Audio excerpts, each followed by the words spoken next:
let's make a movie. Does three things at the same time. Where's the other speaker? No, No, the first one. The first one on the panel. no, it's just Oh, he's the sponsor. Okay. and then you, and then Okay. Oh, he and I on the panel. yes, okay. And then obviously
Morning, everyone. Thank you for being here. We'll start at 10 past. I know everyone is looking at their times and saying it's 11 o'clock already, but we'll just give some few minutes for, we'll start at 10 past. Thank you.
Once again, good morning, everyone.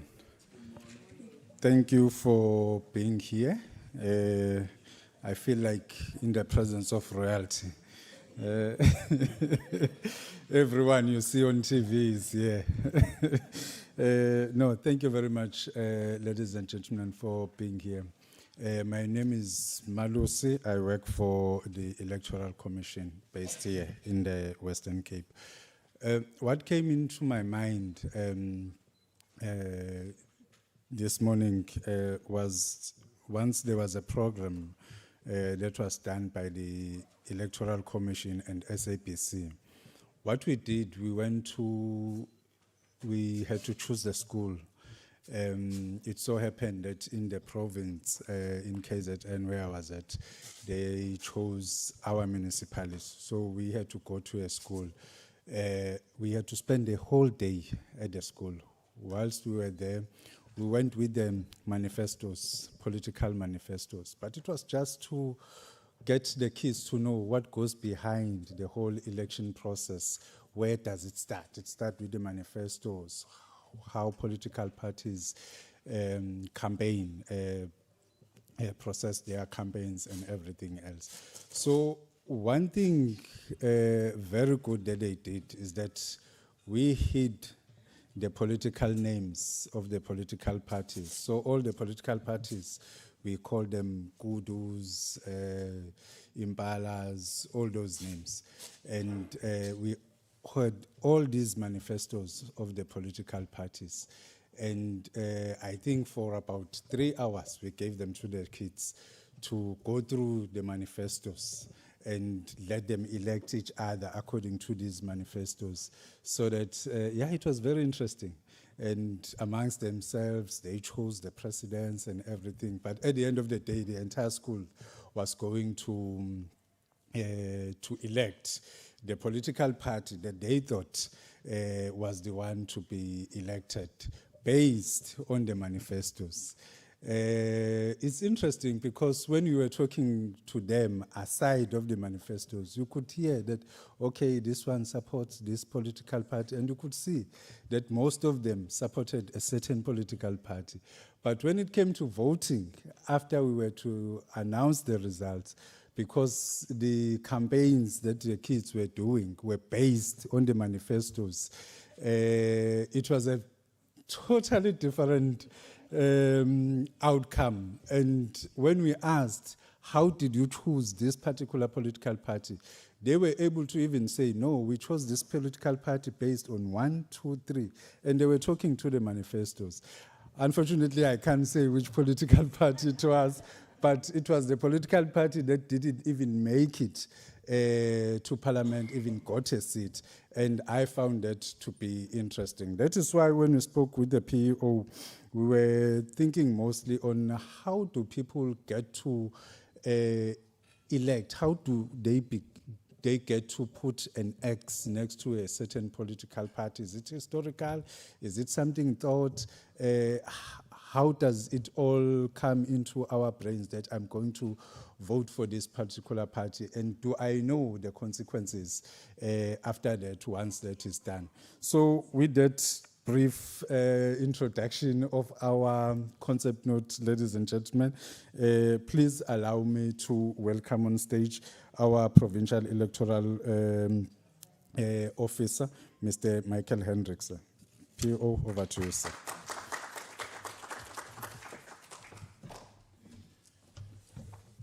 Good morning, everyone, and welcome once again also to our Thought Leadership Seminar. Special word of welcome to our Deputy Chair, Vice Chairperson of the IEC, Ms. Janet Love, to our CEO, Simon Mabolo. Thank you very much for being here. Sorry, and then also to my colleague from Limpopo, Ms. Mateta. Thank you very much for being here with us.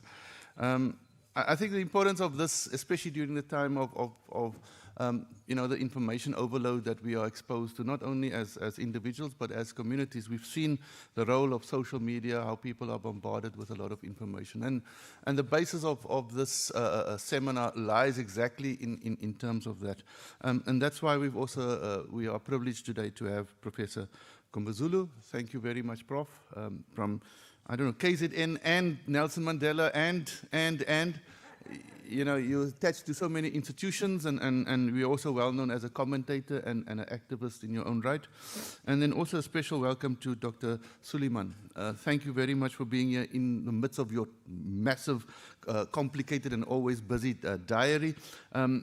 Dr. Suleiman needs no real introduction to all of us as the founder and inspirational leader of Gift of the Givers, who's been a savior to so many South Africans, and not only just South Africans, but around the world, who steps in, almost as if, you know, government even expects that if there's trouble, we go to Gift of the Givers.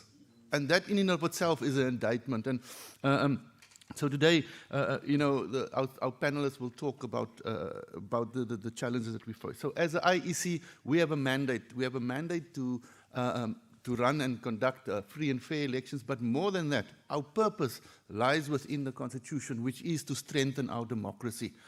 We're not limited only to voting and counting. It goes more than that. In fact, our own statutory functions include the fact that we have to do voter education, we have to promote our electoral democracy. And so in that context, we always are confronted as we do our outreach. People say, who must I vote for? Who do I vote for? They sort of throw their hands up. Who does I vote for? You know, it becomes even more daunting because currently we have 552 parties registered with the IEC and counting. I don't even know where we're going to end up before the election starts, but obviously not everybody will contest. But it just adds to the, and not subtracts from the focus that our voters have. And so with the assistance of our panelists, we cannot tell South Africans who to vote for. As the IEC, we do not do that.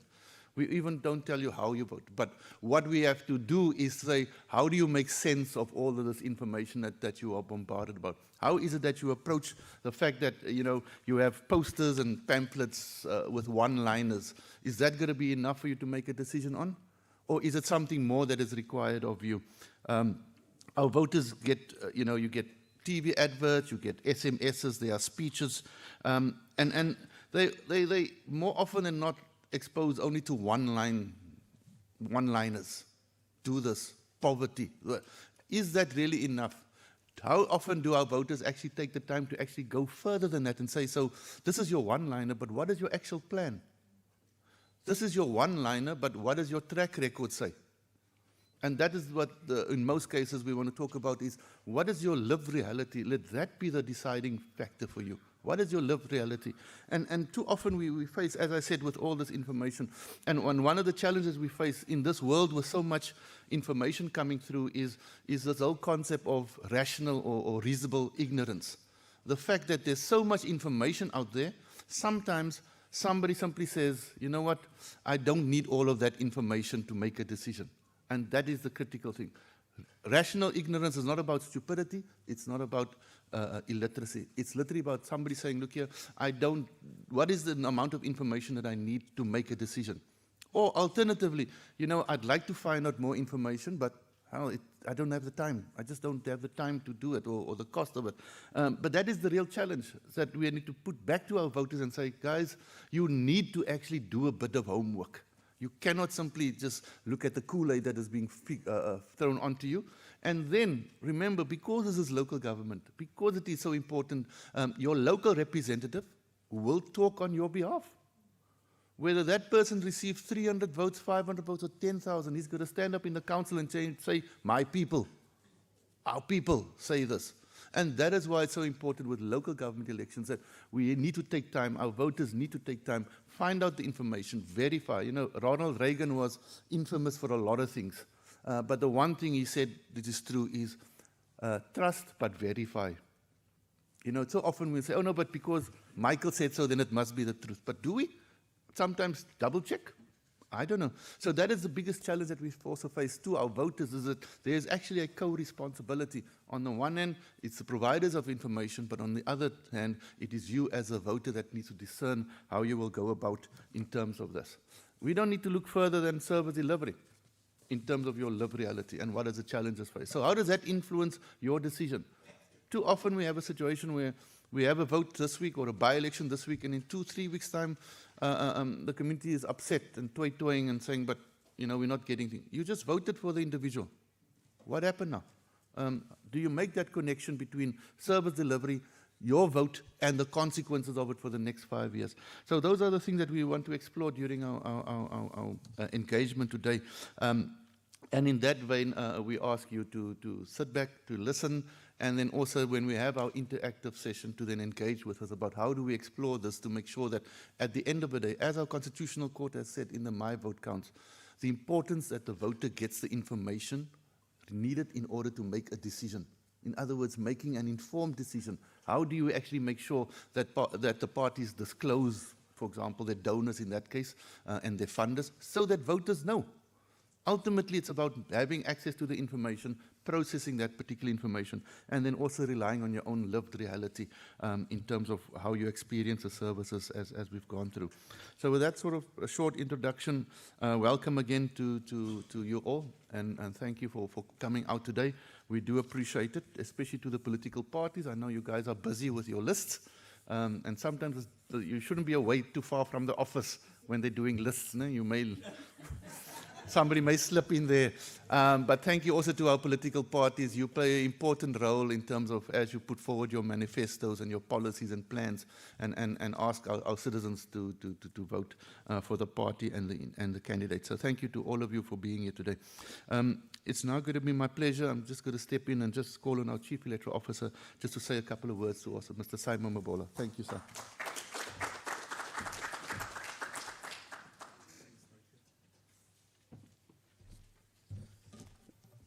Thank you very much, Michael, and greetings to everybody. I think the theme for this seminar is a very daring theme, because it says, from the ballot to better governance, the power of consequential decisions. By any yardstick, that question cuts to the heart of who we are as a people and what is the quality of the governance that people experience on a daily basis. Now, if one were to honestly interact with that theme, I think many of the political parties would probably be upset by the end of the day. So, which is why we need people like Professor Mgomezulu to be here to help us navigate that question, because we can't do it as the commission. But just the one point really that I just want to put on the table, and that is, you cannot look at the consequential decisions you make without understanding the totality of the value of the right to vote. The right to vote, I want to propose that it's in fact an expression of a number of composite rights. What I mean by that, the right to vote, it's an expression of a composite of rights. Because on the one hand, the right to vote expresses, in many instances, the right to freedom of expression. Put differently, the right to vote is predicated on the right to the freedom of expression. You can't have an informed political choice in a political system which does not value the right to freedom of expression. There's that inextricable relationship between the right to freedom of expression on the one hand and the right to vote. But the right to vote also has a similar nexus with the right to association, because we express our politics in association with others. So, although that right can be expressed in singular form, often in the South African context, the right to vote is expressed as part of the right to freedom of association. But perhaps more importantly,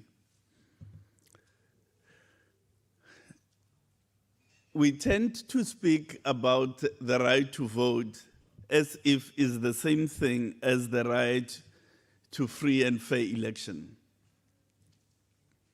And there's a nuanced a difference between those two concepts.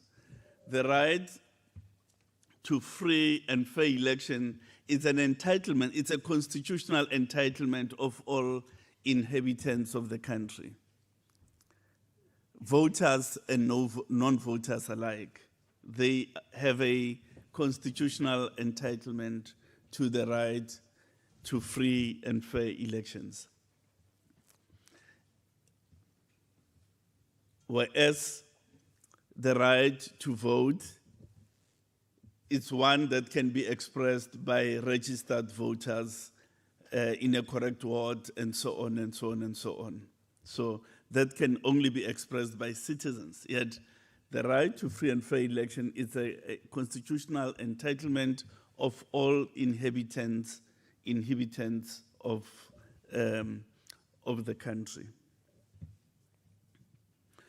So my proposition is that the power of consequential decisions must be situated within that paradigm of rights, understanding that paradigm of rights, because one right has an implication for the other right.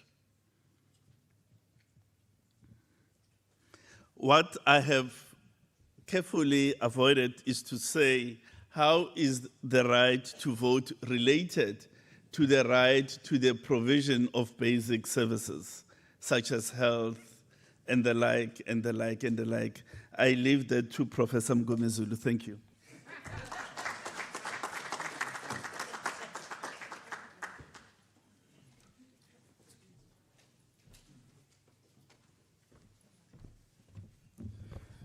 Thank you very much, Sihu. That's why he's the CEO and I'm not, because he's able to get away that easily. Thank you very much, first PO and then CEO. Ms. Janet Love is our vice chairperson in the Electoral Commission. We are lucky in the Western Cape because she always endeavors to make sure that she's with us whenever we have such events. Ladies and gentlemen, it is my pleasure to welcome our Vice Chairperson, Ms. Janet Love. Over to you, Commissioner.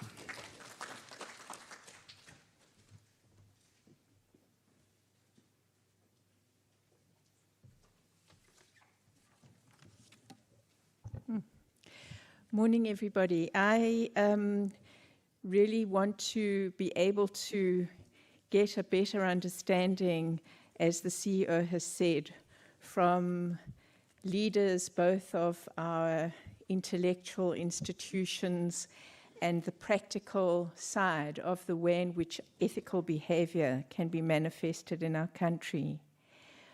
But I did want to add into this discussion the fact that the notion of the exercise of rights, the notion of making the kind of consequential decision, is tied also to the nature of political awareness in South Africa.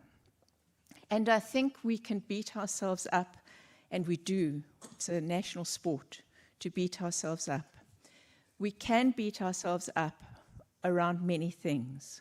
But South Africa is blessed to have a population that is still so actively engaged, so committed, so passionate to understanding and being engaged in the governance of the future.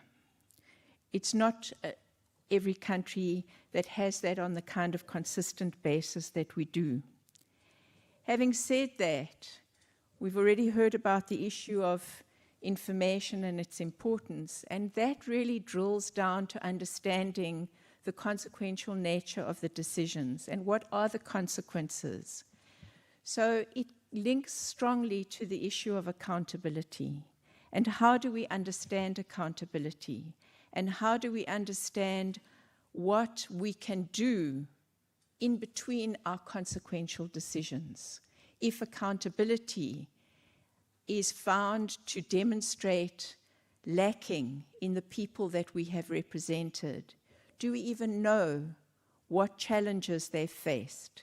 Do we even understand what the cause is of maybe delivery not being what we had expected it to be? So there's a lot of the information and the complexity that goes behind understanding not only the consequences of our decisions, but how we can learn from those consequences going forward. Very often, we look at fault lines and problems, things like corruption, and we focus our attention on people who have been brought into positions because of these consequential decisions. And we forget sometimes that the corrupter is behind the person who's been corrupted.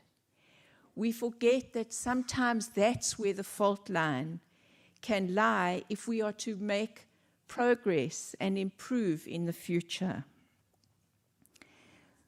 When we're looking at the kinds of options that get presented to the electorate, it's true that particularly in local government, although as we know also in provincial and national government, there is a possibility to elect individuals who stand in their own right. But very often we are looking at individuals who present themselves to the electorate through one of the, 500 and however many political parties are currently registered. And then that brings us to the thinking as people making the consequential decisions. Which is going to give us the stronger delivery? Is it the individual? Is it the individual coming through a political party? And so we have to reflect on how political parties as institutions came about. Political parties have a history that is not that long in the way in which they currently present themselves to us. But they too have the same fault lines that were supposed to be corrected when they first became a type of institution that was intended to take the citizens of countries throughout different parts of the world away from cliques being in control. They were supposed to present the kind of platform that both the CEO and the provincial electoral officer have presented. But do we understand what goes on inside political parties? Do we understand how it is possible to mitigate against the persistence of cliques within political parties? Political parties very often promise us that they will scrutinize the candidates that represent the kind of platform that they've put before the electorate. They promise us that they will hold accountable, and very often they do, but not always. Do we understand what goes on that prevents that from happening? And what can we do? Are there alternatives? Because we're talking about very often the intensity of the rights that the CEO spoke about is manifested by the competition between different political platforms that are presented to us, sometimes anonymously, the Impala Party, the Kudu Party, and so on, but that are presented to us as platforms we must have faith in. Do we understand how those platforms sometimes are not respected by representatives that are supposed to take them forward? So I do want to put before you the fact that although we are very hopeful that our two panelists are going to be able to help us to navigate our way between making the choices that we make and seeing the delivery that we want to see, the delivery of water, the delivery of roads, the delivery of bridges, and so on, to actually understand what is going on behind those organizations, those individuals sometimes, who present the kind of platform. Because one thing we don't want to do in making consequential decisions is to say, those people did not succeed, so we'll just take anybody else. Because the anybody else means that the consequences we're stepping back from, we're not really interrogating them in a way that expresses the kind of depths that we need to interrogate all these platforms with. Electoral competition alone cannot ensure good governance. What's really important is that people need to be able to engage consistently with every participatory mechanism that presents itself.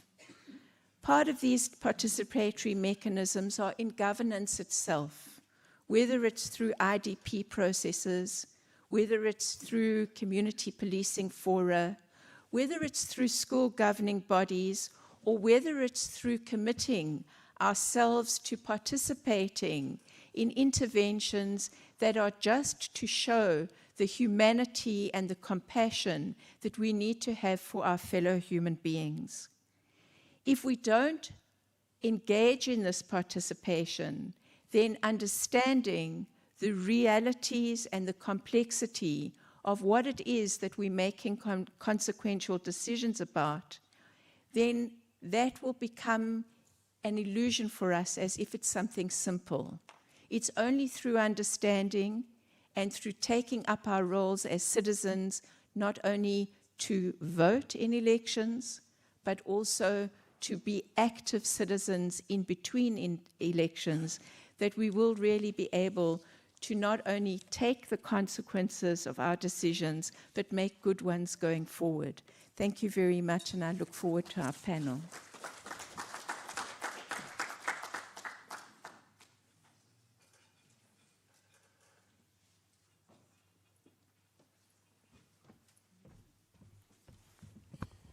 Thank you very much, Commissioner.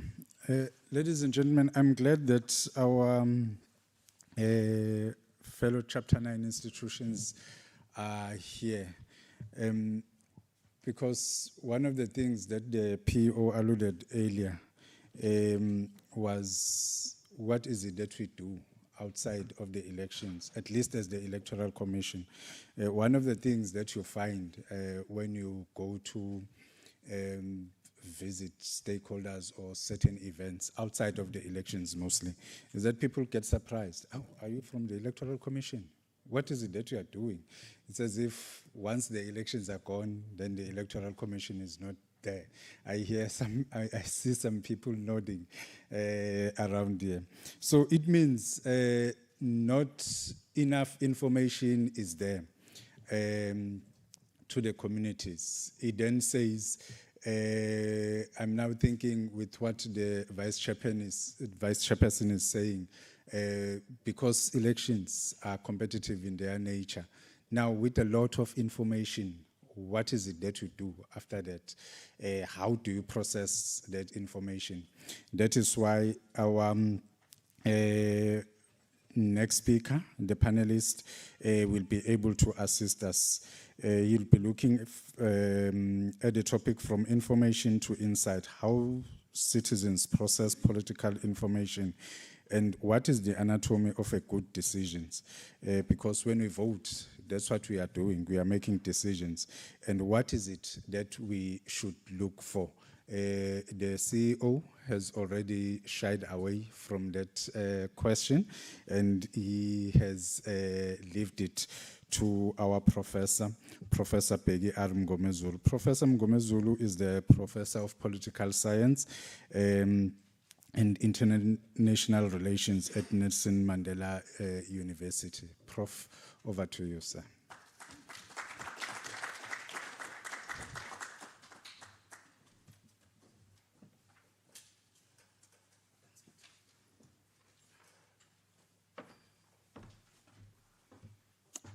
Sanmonan. Yeah, abantu baba serious kangaka. It's election time. We have to relax a bit. I'm the one who is supposed to be tense, and my co-panelist, whom I refer to as our president. And I have a reason to call him our president, because whenever we have a problem, we run to Dr. Suleiman. And when other countries have a problem, they run to Dr. Suleiman. I feel sorry for him, really. But he's our president. That's what we do when we take a leadership position. Ladies and gentlemen, they are going to assist me with these gadgets. You know, I'm a PPT. PPT stands for? Exactly, Born Before Technology. So I always have a backup. So our politicians are very good at telling the opposite of the truth. I'm not saying they are lying. They just tell the opposite of the truth. What normally happens is when you don't have electricity, today they will call it load shedding, isn't it? And then when they get worried about that concept, they will change to load reduction. But it means one and the same thing. You will not have power for a certain number of hours. That's the reality. But I'm not there.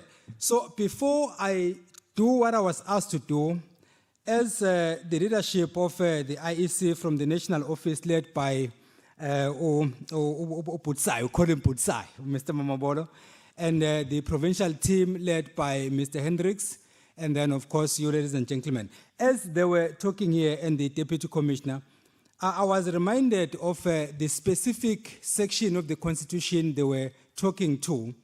That is Section 19 of the Constitution, which reads as follows. Section 19, subsection 1. Every citizen is free to make political choices, which includes the right, 1, to form a political party, B, to participate in the activities of or recruit members for a political party, and 3, to campaign for a political party or cause. Those are the rights we have, isn't it? But the second one, that is subsection 2, says every citizen has the right to free, fair, and regular elections for any legislative body established in terms of the Constitution. Where they were referring to then was when you have a say in what happens. You elect politicians, and then politicians technically are your employees. I get worried when politicians say, our people, my people. No. You are our people. Because we are the ones who employed you, we are your bosses. But it happens the other way around. So in the interest of time, I will try to say very few things. I've been tasked by Mr. Mamabolo. He gave me a blank check, and he said I can say whatever I want to say, and I'll get away with murder. As the IEC, it's not easy for them to do that. I had the same thing, in fact, a few weeks ago when I interviewed Mr. Papas in KZN, in Howick. And he said, you know, the problem I have, Prof, is that as a political figure, there are things I cannot say. And he was 100% right. And those of us who are not politicians have to do something different. We can say whatever we want to say, but here is the catch. Before you say that, get your facts right. I was once intimidated by a former judge who said that I must retract an article I had written And he said, I'm giving you 7 days to retract that article, failing which I'm going to take you to court. I said, be my guest. For your information, I don't need a lawyer. In any case, I don't have money to pay a lawyer. I will be there, I'll face you as a judge, but to avoid embarrassing yourself, get your facts right. That is one thing we count on.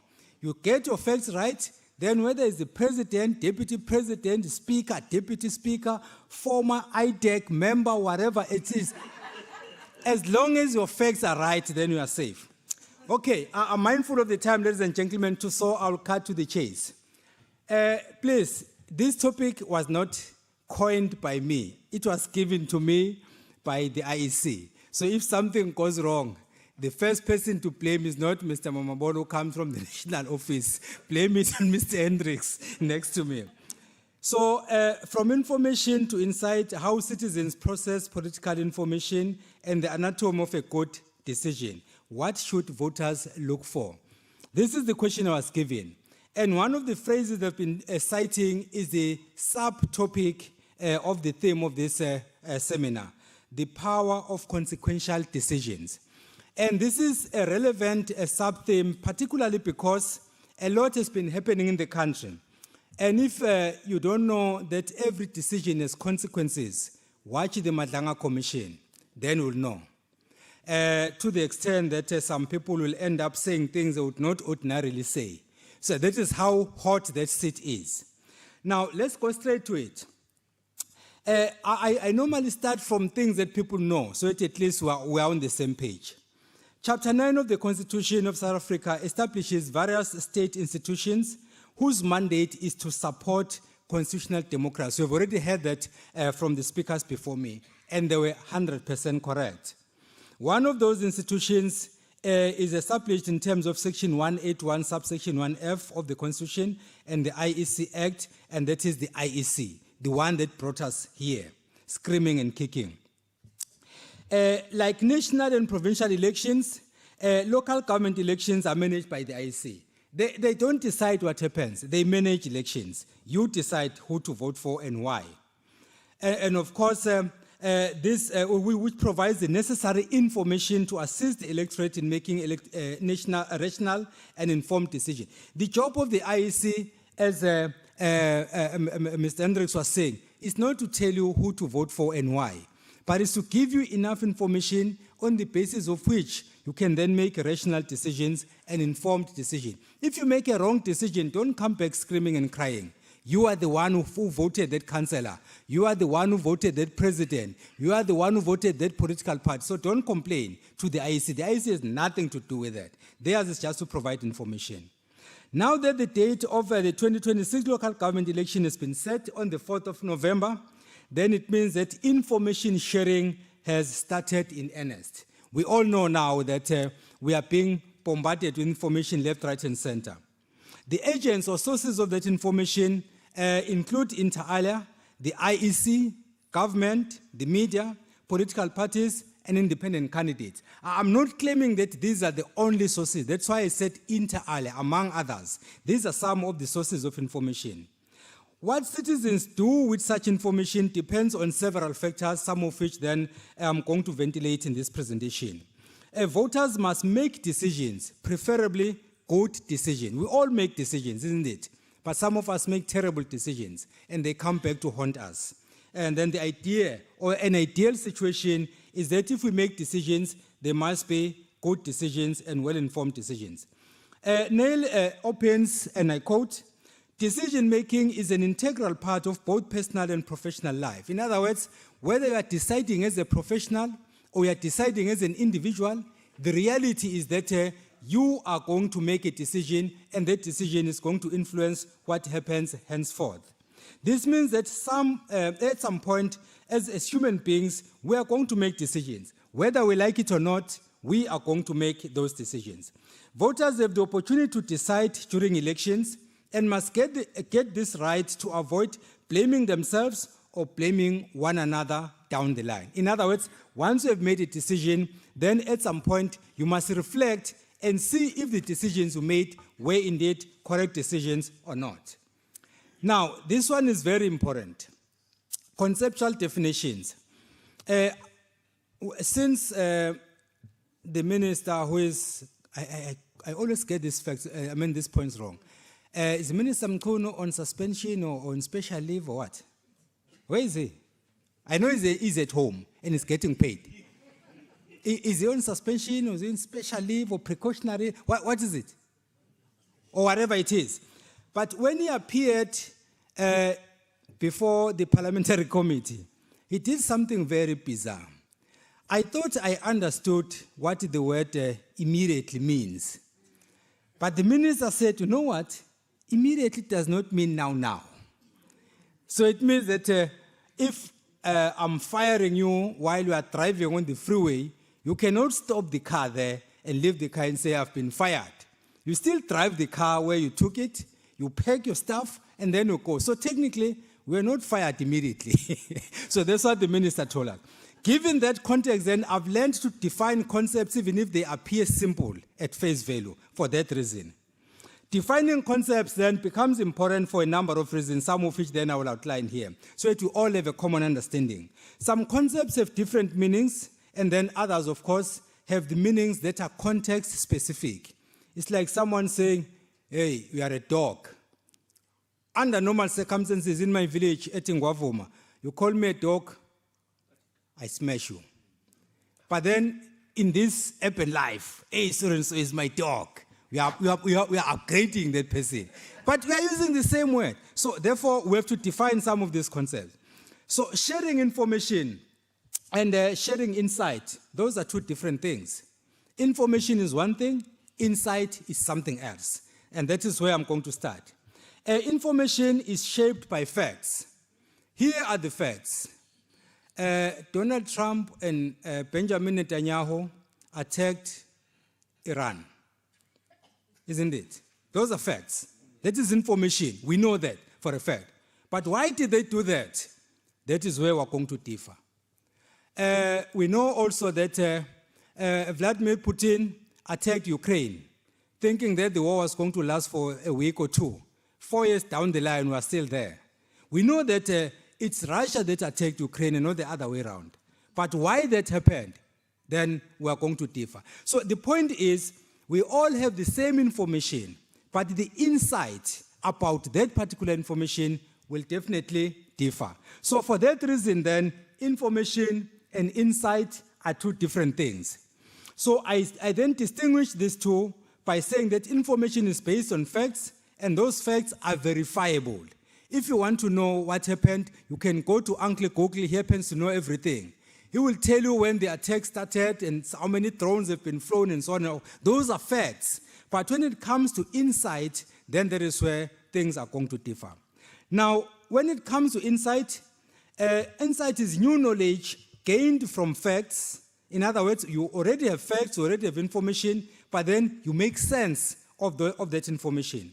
Although it is information, such information is accompanied by a hypothesis. If my hypothesis is that, in fact, NATO is to blame for what is happening between Russia and Ukraine, that is the insight. Because I'm breathing life into the facts.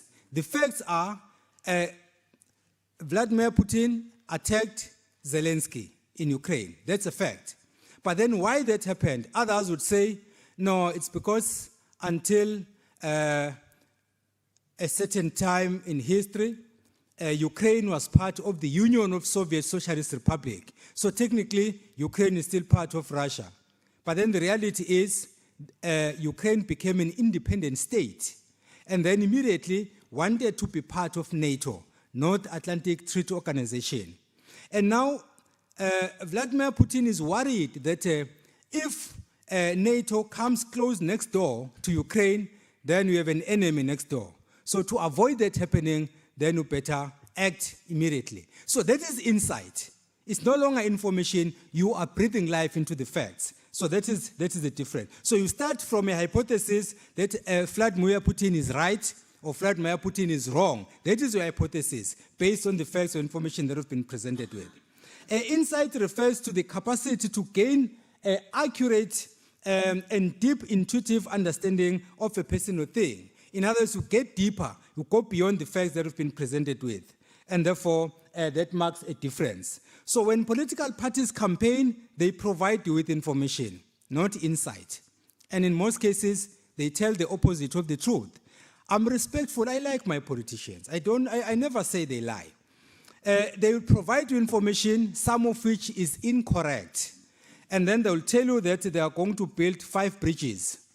And then close to the next election, they've not built even one. And say, comrades, you see, things started happening in that municipality because we're in a coalition government, so we have to lobby, and that lobbying process takes long. If you give us a mandate so that we become the only party that is leading that municipality, we're going to deliver services. Poor voters will believe that. You believe it at your own peril. 5 years down the line, you still don't have bridges. But that is the information that we're given. You must distill that information and then have insight and then be able to tell if this one is indeed telling the lie or if indeed is telling the truth. There comes then this one, which is a bit more complex, political information. Political information can be understood in 2 ways. In simple terms, it just means that you are looking at information that has political connotations, as simple as that. But then others would say it means information relating to political spending or disbursement for an electioneering communication. In other words, you package information in order to sway voters to your side. That's basically the kind of information that we are not providing information innocently. We are providing information such that it benefits you. Like in Sezomiyo Shedin Tombi, I don't even sleep thinking about you. You pass by the guys just dreaming, flying, and all of that as if he drank Red Bull. And then in the morning we'll tell you that I didn't even sleep. I was thinking about you. It's a lie. It's a blatant lie. I'm not saying politicians lie, but sometimes they give information which they know is not true. They are not lying, but the information is not true. So then political information, therefore, is the kind of information that is packaged in such a way that you want to achieve a particular goal. In this case, you want to win an election. No party or independent candidate will go to an election to lose. We all will go there to win. And then, of course, sometimes we don't win, we get just enough for us to lead a municipality in a coalition, or to lead a province in a coalition, or to lead the country in a coalition, like the ANC got 40.18%. So it got better than other political parties, but it fell short of the 50+1 threshold. So these are some of the realities. As Druckmann then argues, political information matters since it influences decision-making.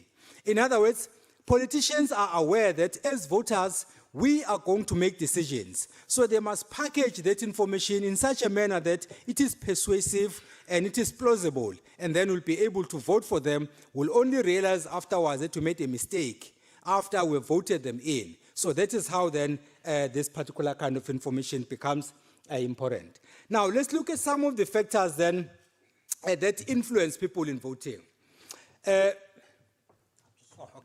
All right, factors that influence citizens' processing of political information. We are all presented with the same information, but we don't vote the same way. Why? There are a couple of factors that come in.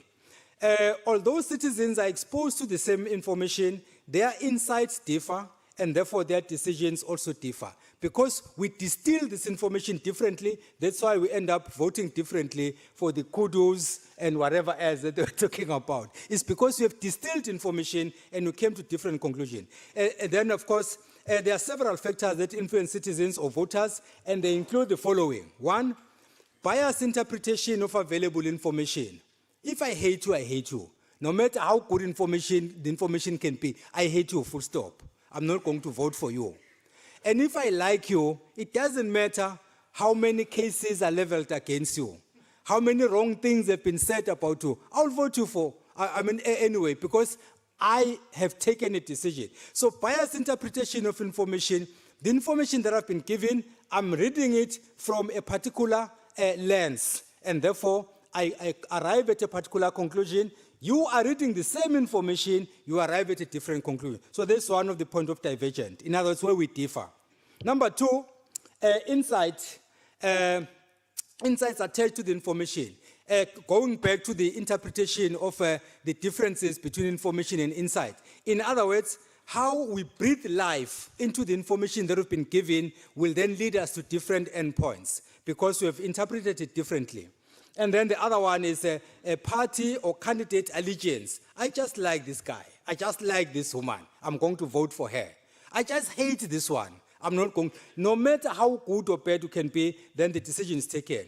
And then partisanship versus manifestos.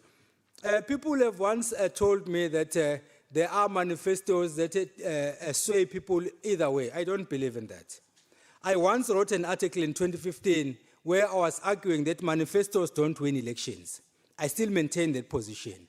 And I based that not just on research that I conducted. I'll share that article with the IEC. They can share it with everyone. The point I was making there was that there are people who vote for certain political parties having not seen a manifesto. I'm not talking about reading. Having not seen a manifesto. And those who have seen it having not read even the first word, not the first sentence, but they still vote for that party anyway. So why are they voting for that party? There are other factors other than the manifesto. So manifestos, you can waste time crafting manifestos, wasting a lot of money, hiring private people to assist you. It's just a box-ticking exercise. Manifestos don't win elections. People are voting for other reasons. And then, of course, there will be political indoctrination. No, man, yabona iphathi kagogo lena. Or iphathi kamalume, iphathi kababa le. When I was born, my family was voting for this party, so I'm going to vote for this party. No matter how terrible it is, this is a family party. I'm going to vote for it. And then, of course, there are instances where there is bribery. We used to talk about brown envelopes, and then people have upgraded now. They use black bags. Apparently, there is something wrong with brown envelopes. And then woolies as well comes into the factor. So the point is, you will end up voting in a particular way, not because you believe in that candidate, but because you've been given money. I know of people who have gone to elections of certain political parties I will not mention, having been given a mandate by a branch. This is how you are going to vote for us. And then the person arrives there, then is told, hey man, look comrade, if you vote for this candidate, you'll get 10 Ks. And then you go and vote, you take a picture, I'll bring the picture, I'll get the balance of 10 Ks. So you're 20 Ks richer. And then you think, hey man, yeah, there is honesty this side, and then there is poverty that side. Which one do I service first? And then you say, I don't know, poverty, definitely. I must service poverty. So you then basically forget about what you were told by your branch, and then you follow your own instincts because there is money involved. These things happen. I'm not just daydreaming. These things happen. Ask your candidates, your delegates that you send to conferences, and then check the results if they do match with your own tally, if indeed your candidate emerged victorious. Bribery happens using money, using jobs. There are people who will vote for a certain candidate because they were given jobs. So my cousin was given a job by Councillor X. Therefore, I'm indebted to that councillor, no matter how terrible he or she can be. But the point is, my son is working, my cousin is working because of that councillor, so I'm going to vote for him. For what cause? I mean, at what cause? At what cost? Because there are people who are going to suffer because you voted for someone who didn't qualify to be voted for. Intimidation, both direct and indirect. There are people who intimidate delegates and intimidate candidates. And this is not a South African issue, by the way.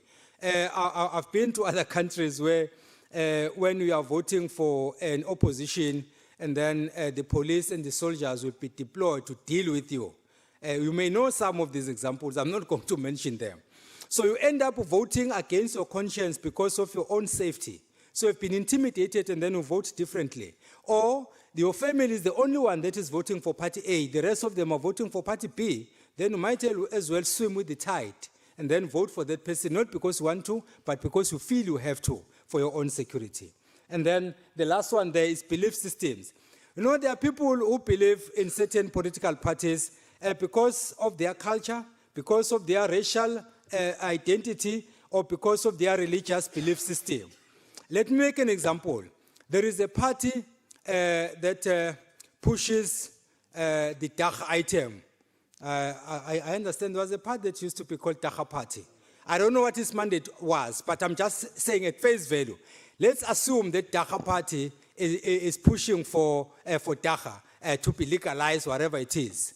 And then the other one is more into Christianity. And the other one is more into believing in ancestors. And I believe in ancestors. Do you think I'm going to worry about Dagga party and Christians? No. I'm going to go for the ancestors one because they speak to me. They speak to my values. So these are some of the contributing factors. I'm not saying they are the only ones, but these are some of the realities.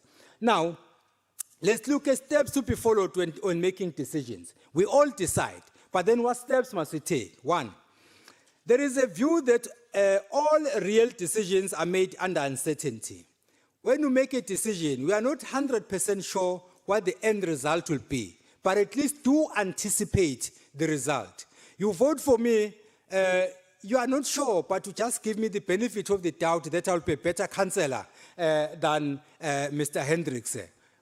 We are just assuming. You are uncertain, but you're giving me the benefit of the doubt.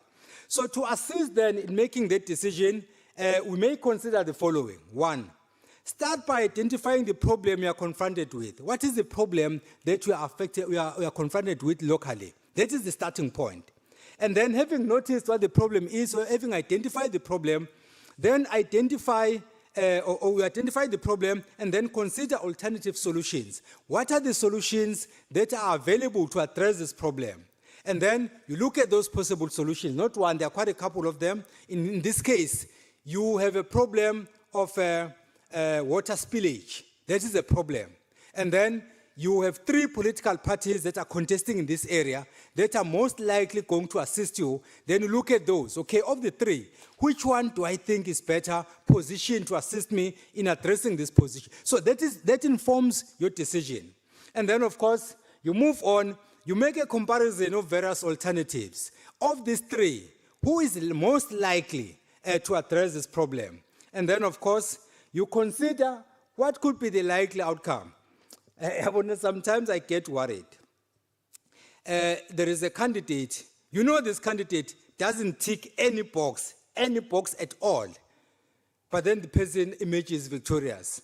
And then once the person is a councillor, you expect miracles. Just can't happen. Even in the Bible, they say the manna came down once. Whether that was true or not is not something I'm going to question, otherwise I'll be on the wrong side of Christians. But I'm told it only happened once. And now suddenly we expect miracles. Miracles happen in the Bible. There are quite a number of them in the Bible or Quran, whatever book. There are miracles that happen. But right now, you don't need miracles. You need reality. Face the reality. The person is not capable to deliver. So why are we electing that person? If you elect that person, don't come back and complain to the IEC or any other person. You are responsible for that particular individual assuming a position. If possible, consult people who trust and bounce ideas. It doesn't mean that you must be told by people how to vote, but bounce ideas. Hey man, I think between Mr. Hendricks and Mngomezulu, they might be able to address this problem. But I think Mr. Hendricks is better positioned to address this problem. What's your view? And then the person says, I think Mngomezulu will do it. Why? You engage. Based on that engagement, you can take an informed decision. An informed decision doesn't always become a good decision. But at least you took a rational decision based on the information which you were able to distill, and then you had insight, which you then used to make a final decision. And then, of course, choose the decision you are more comfortable with. You have now been presented with Mr. Hendricks and Peggy here, and then you came to a conclusion. Okay, now I chose. I have to choose. It's like true and false.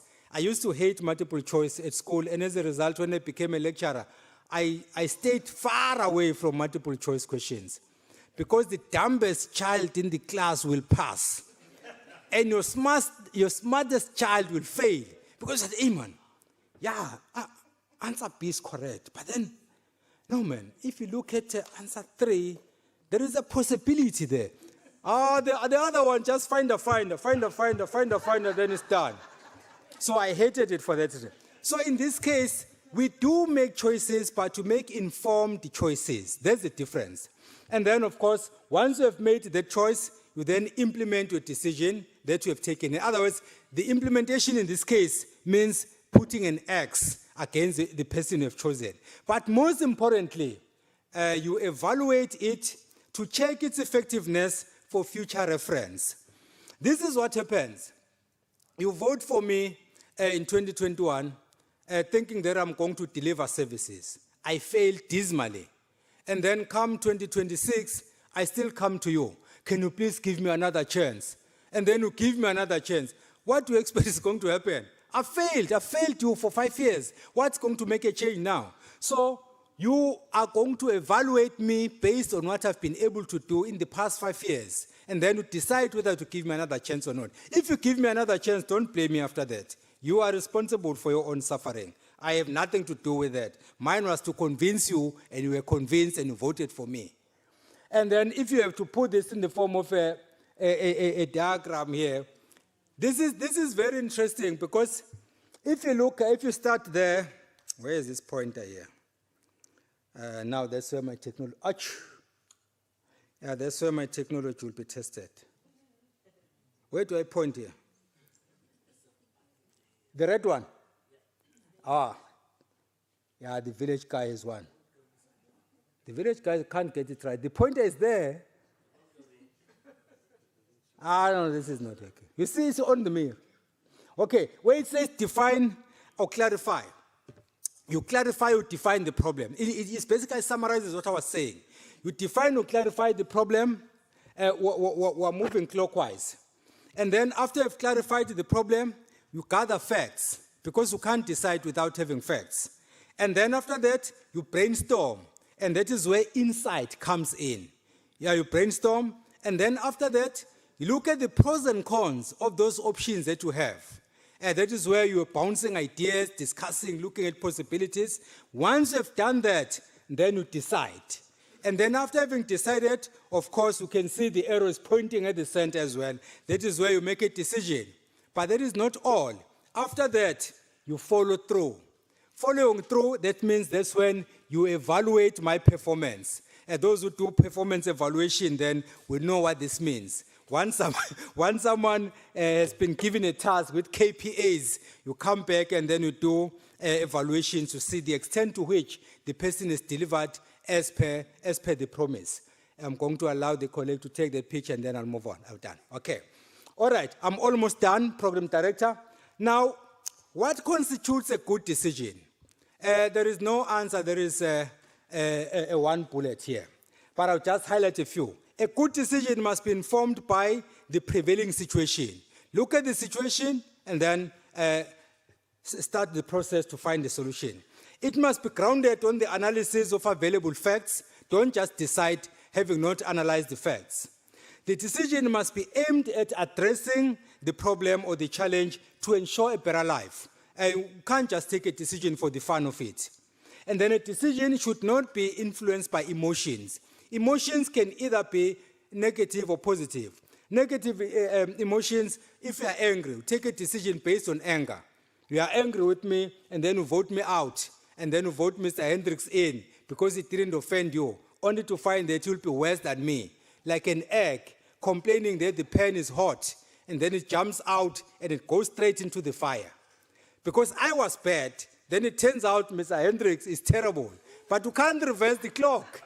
You have already taken a decision. So the problem with both anger and excitement is that both of them have a short lifespan. Once anger subsides, what are we left with? Once excitement subsides, what are we left with? Look at what happened in the National Assembly. There was a common enemy, Zuma. Then Zuma disappeared. Then people didn't know what else to do. Just like Bush said in America, I happened to be in America when he invited him in the institution where I was. And then he said, you know, I must confess, when communism fell, we lost an enemy. As America, we didn't know what else to do, because all our planning was against Russia. And now Russia was weak, and we didn't know what else to do. That's what normally happens. Once you have a common enemy, based on anger, based on excitement, as soon as those two disappear, we are left stranded. And then, of course, a decision must anticipate implications. When you decide, think of the implications. If I vote for X, what will happen? If I vote for Y, what will I always think about the likely impact? In other words, a decision must not be dependent on hindsight judgment. Don't take a decision and say, "Ish, I made a mistake," because we are stuck with that councillor for the next 5 years. Whether we like him or her, we are stuck with him. So preempt what is likely to happen. In other words, have foresight as opposed to focusing on hindsight. And a decision must look at issues at a macro level. Let's forget about this thing, I'm going to vote for this particular candidate because I'm going to get money or my cousin is going to be employed. That's micro politics. Think about the community that you are representing. Is the community going to benefit? At a micro level, you will benefit. But at a macro level, is society going to benefit? Those are the decisions. And then in this coming election, these are some of the things I thought maybe they would make sense. What should constitute a good decision in this coming election? 1, the current state of our country's politics. 2, the status of present service delivery challenges. You know better than I do. 3, the 2024-2025 report of the Auditor General, which indicated that some of the municipalities that did well previously performed dismally this time around. So there is regression in a way. And then, of course, consideration of the decision made by Treasury to withhold money from 69 municipalities. Is your municipality one of them? If it is, then who is there? Are you happy with that individual or individuals? If not, then what are you going to do? I don't have answers. On this one, I'll disappoint Mr. Mamabolo. I'm not going to decide for you as well. I'll leave it to you. So in other words, he gave the load to me, I'm handing over the load to you. So you decide. Consideration of the decision by Treasury to withhold this is a problem, and then reflections on the promises made in the 2021 local government election. There are people who were there in 2021. They are still there among the 500 odd political parties. They promised you something in 2021. They didn't deliver. And they want you to vote for them this time around. Are you going to vote for them? Don't answer me. You will decide. And whatever decision you make, that will be on peril. And then, of course, assessment of current political players, both political parties and independent candidates, and then also both old and new. There is this wrong assumption that because in English they say a new broom sweeps clean. Therefore, if you have a new political party or you have an independent candidate who has never been there, by implication that person is going to perform wonders. It doesn't always work like that. You may find yourself in a terrible situation than the one you had before. So use your own judgment, and not necessarily because this one is a new kid on the block, therefore this one will do better. You might be worse off. And then what you like to see in the next 5 years. In other words, you are having a foresight. This is where you are. These are the problems you have. And then where do you want to see yourself in the next 5 years? The answer is on the people you are going to vote for. Whether you vote for the right or the wrong people, then, of course, that will be up to you. What should voters look up for? That is the last part of that topic I was given. As Neil puts it, decision-making affects nearly everyone, every aspect of our lives. As such, voters should be vigilant by doing the following. 1, what is the party's record on meritocracy? Meritocracy, that is simple English, in simple English, means that you appoint people into positions or you elect people into positions based on their requisite skills and knowledge, not because you like them, not because they have money, not because they've threatened you, not because they've, whatever the answer. The issue is this person good for a good fit for this position? So ask yourself that question. What is the service delivery track record or proposed or prospect of various contestants? Let's say you have 5 contestants or political parties and independent candidates. You look at them, those who have been in the field, what is their track record? What have they been able to do? And those who are new, what are the prospects of them doing better than the ones that have been there? Those are the questions you ask yourself. And then the third one, to what extent are the contestants pragmatic? Pragmatic means just being realistic. Don't promise people 5 million houses when you can't build even 5, because that's a lie. Mandela once said the following: there is nothing as bad as a leader making a demand which you know can never succeed, end quote. You know that you are not going to build 5 million houses, so why are you promising them? You know that you are not going to fix these potholes within 3 months, so why are you promising that? So those are the kinds of things that should guide our decisions. What is the level of honesty amongst the contestants? If you judge them, you assess them. How honest are they? And then in terms of corruption, how are they performing in that particular factor? There are those who are excelling, and there are those who are somewhere there, and there are those who are staying clear of that. You decide, I don't know. And then, of course, what is positive and negative about the new role players? The ones that have not been tested, the ones that you have never seen before, what are they able to offer? Or what are the prospects of them offering you something better? In conclusion, I just wanted to remind us of a couple of things that mark these elections different. I say the 2026 local government election would be more exciting in many ways, and I list the following. One, only 39%, or only 39 or 59% of the 257 municipalities obtained clean audit outcome from the 2024-2025 financial year from the Auditor General. It's not me, that is statistics. 15%, 39 out of 257. What happened to the rest? I don't know. And then, of course, if you compare to 41% in previous years, it means that we're on a downward spiral instead of moving up. We have a problem.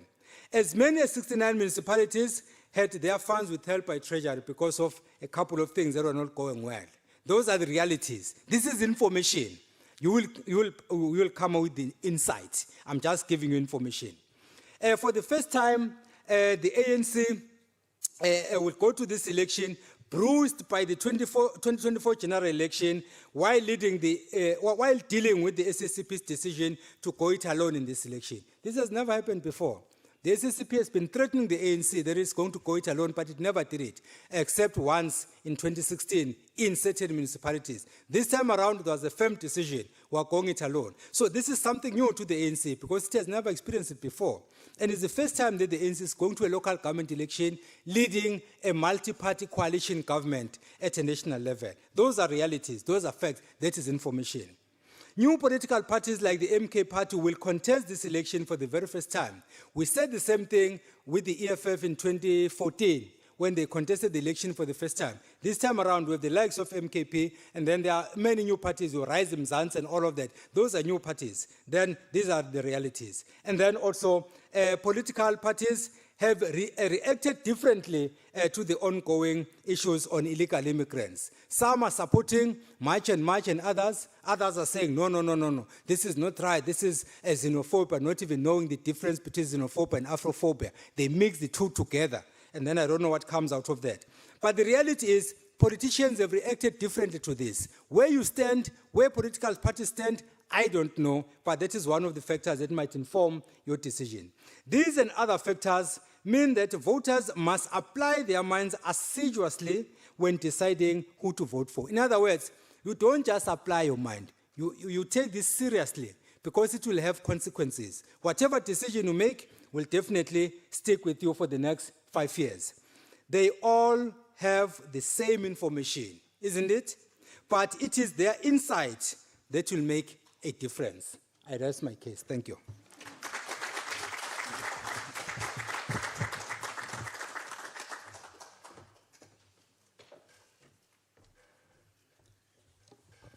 Thank you, Prof. Another round of applause, please.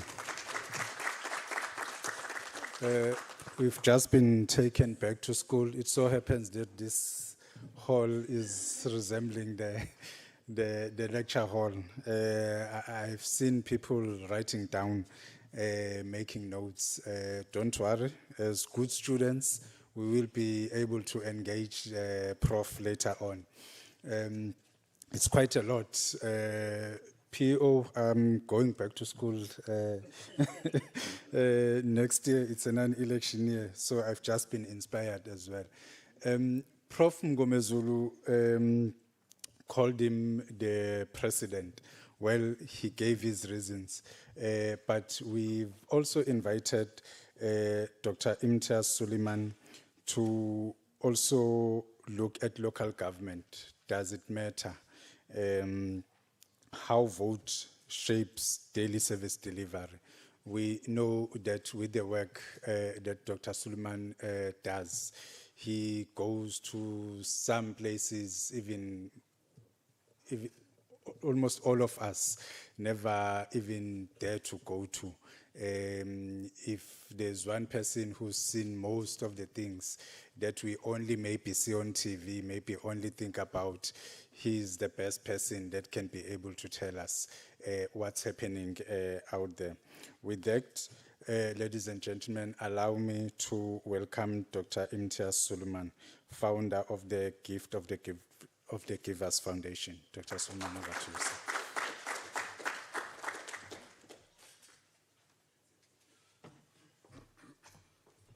Thank you very much. Thanks for the invite. Thank you, IEC people, for inviting me.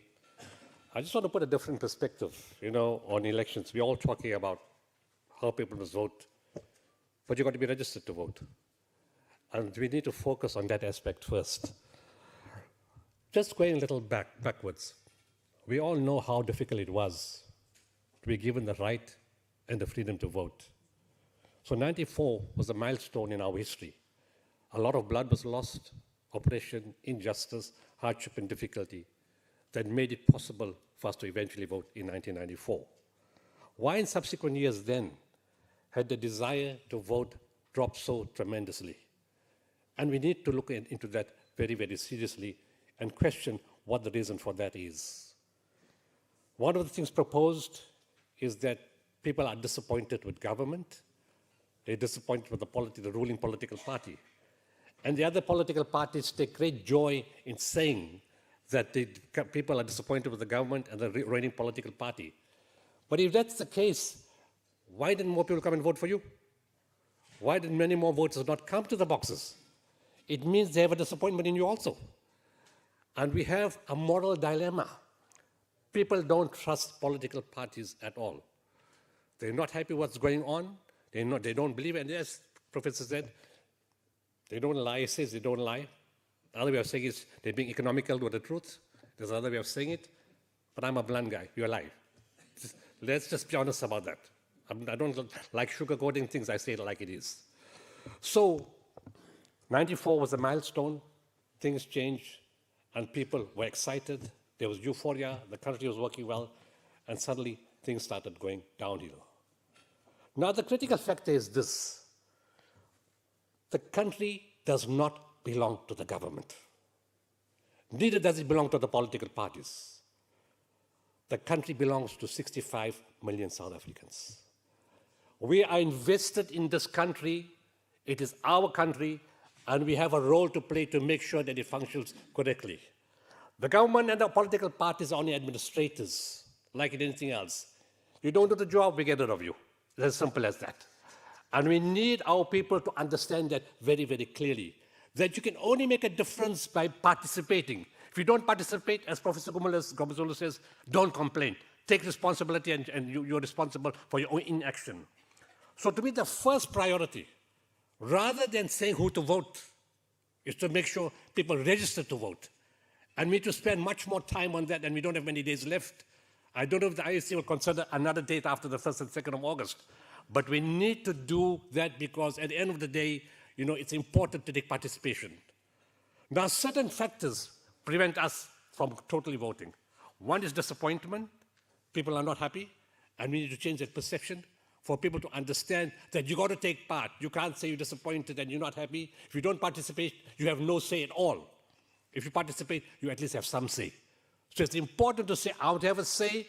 Yes, it's a question of decision. You may make the right decision or the wrong decision. But at least you make a decision by being registered to vote. If you're not registered, you can make no decision at all. And you have no say on the influence of how the country runs, or your city, or your suburb, or your area, community where you come from. So we have to drive the process, and we don't have many days. I see I'm making a public statement now. We may have to consider one more day for election registration a little later on, because we've got too less time now. And so a lot of religious leaders say, it's not religious, you can't vote, you mustn't register, you mustn't participate in elections. That's incorrect. From my religious point of view, the teaching is that every human being has to play a role in the social life of its community. And the only way you can do that is to be registered in the legal system to vote. You can't do it any other way. So I call upon religious people and religious groups and traditions. This is your country. This is your people. It is in your interest to see that things go right. And the only way you can do that is to encourage your followers to register and to vote in what you believe is right. We need to change that. What traditional leaders, what all types of leaders, we need to get involved actively. The community leaders have to drive the process of getting registration done. And so with the students and the universities, don't say, I'm disappointed, there's no jobs. Nothing's going to change. For the last 10 or 15 years, it's the same people are coming over and over again. Do you expect change? The change cannot come without new blood. And the new blood can only come with you participating and getting other people involved to represent you. Put your own youth candidate up. Find somebody you trust and like to put inside. We cannot do this if we don't register. Now it comes, that's one aspect where we got to register and we got to drive the process, all of us, in our families. Don't say, I'm disappointed, I'm disillusioned. No. When there's a problem, you challenge it and you fix it. It requires positive energy, it requires resilience, it requires effort. Nothing's going to happen, you just sit and lie down. It's going to get worse. The next stage, after pushing for registration, and I'm asking for an extension of the date to do it later again, the next process is political parties don't take us for Mickey Mouse, okay? You need to be honest in what you do, because are you really acting as a patriot in the interest of the country, or are you acting in your own interest? I have a straight question. Do you go to government to serve the people, or do you go to government to serve yourself? Be very honest about your thought processes, because it's more about running the other guy down. If you're more interested in running the other guy down, there's a deep flaw in your own self. Because the only way you can look good is to run the other guy down, means you've got an empty house. You've got nothing inside you, and the only way you can look good is when you show faults on others. We need to change that. You need to have your own initiative, your own value, your own worth in bringing something to the table.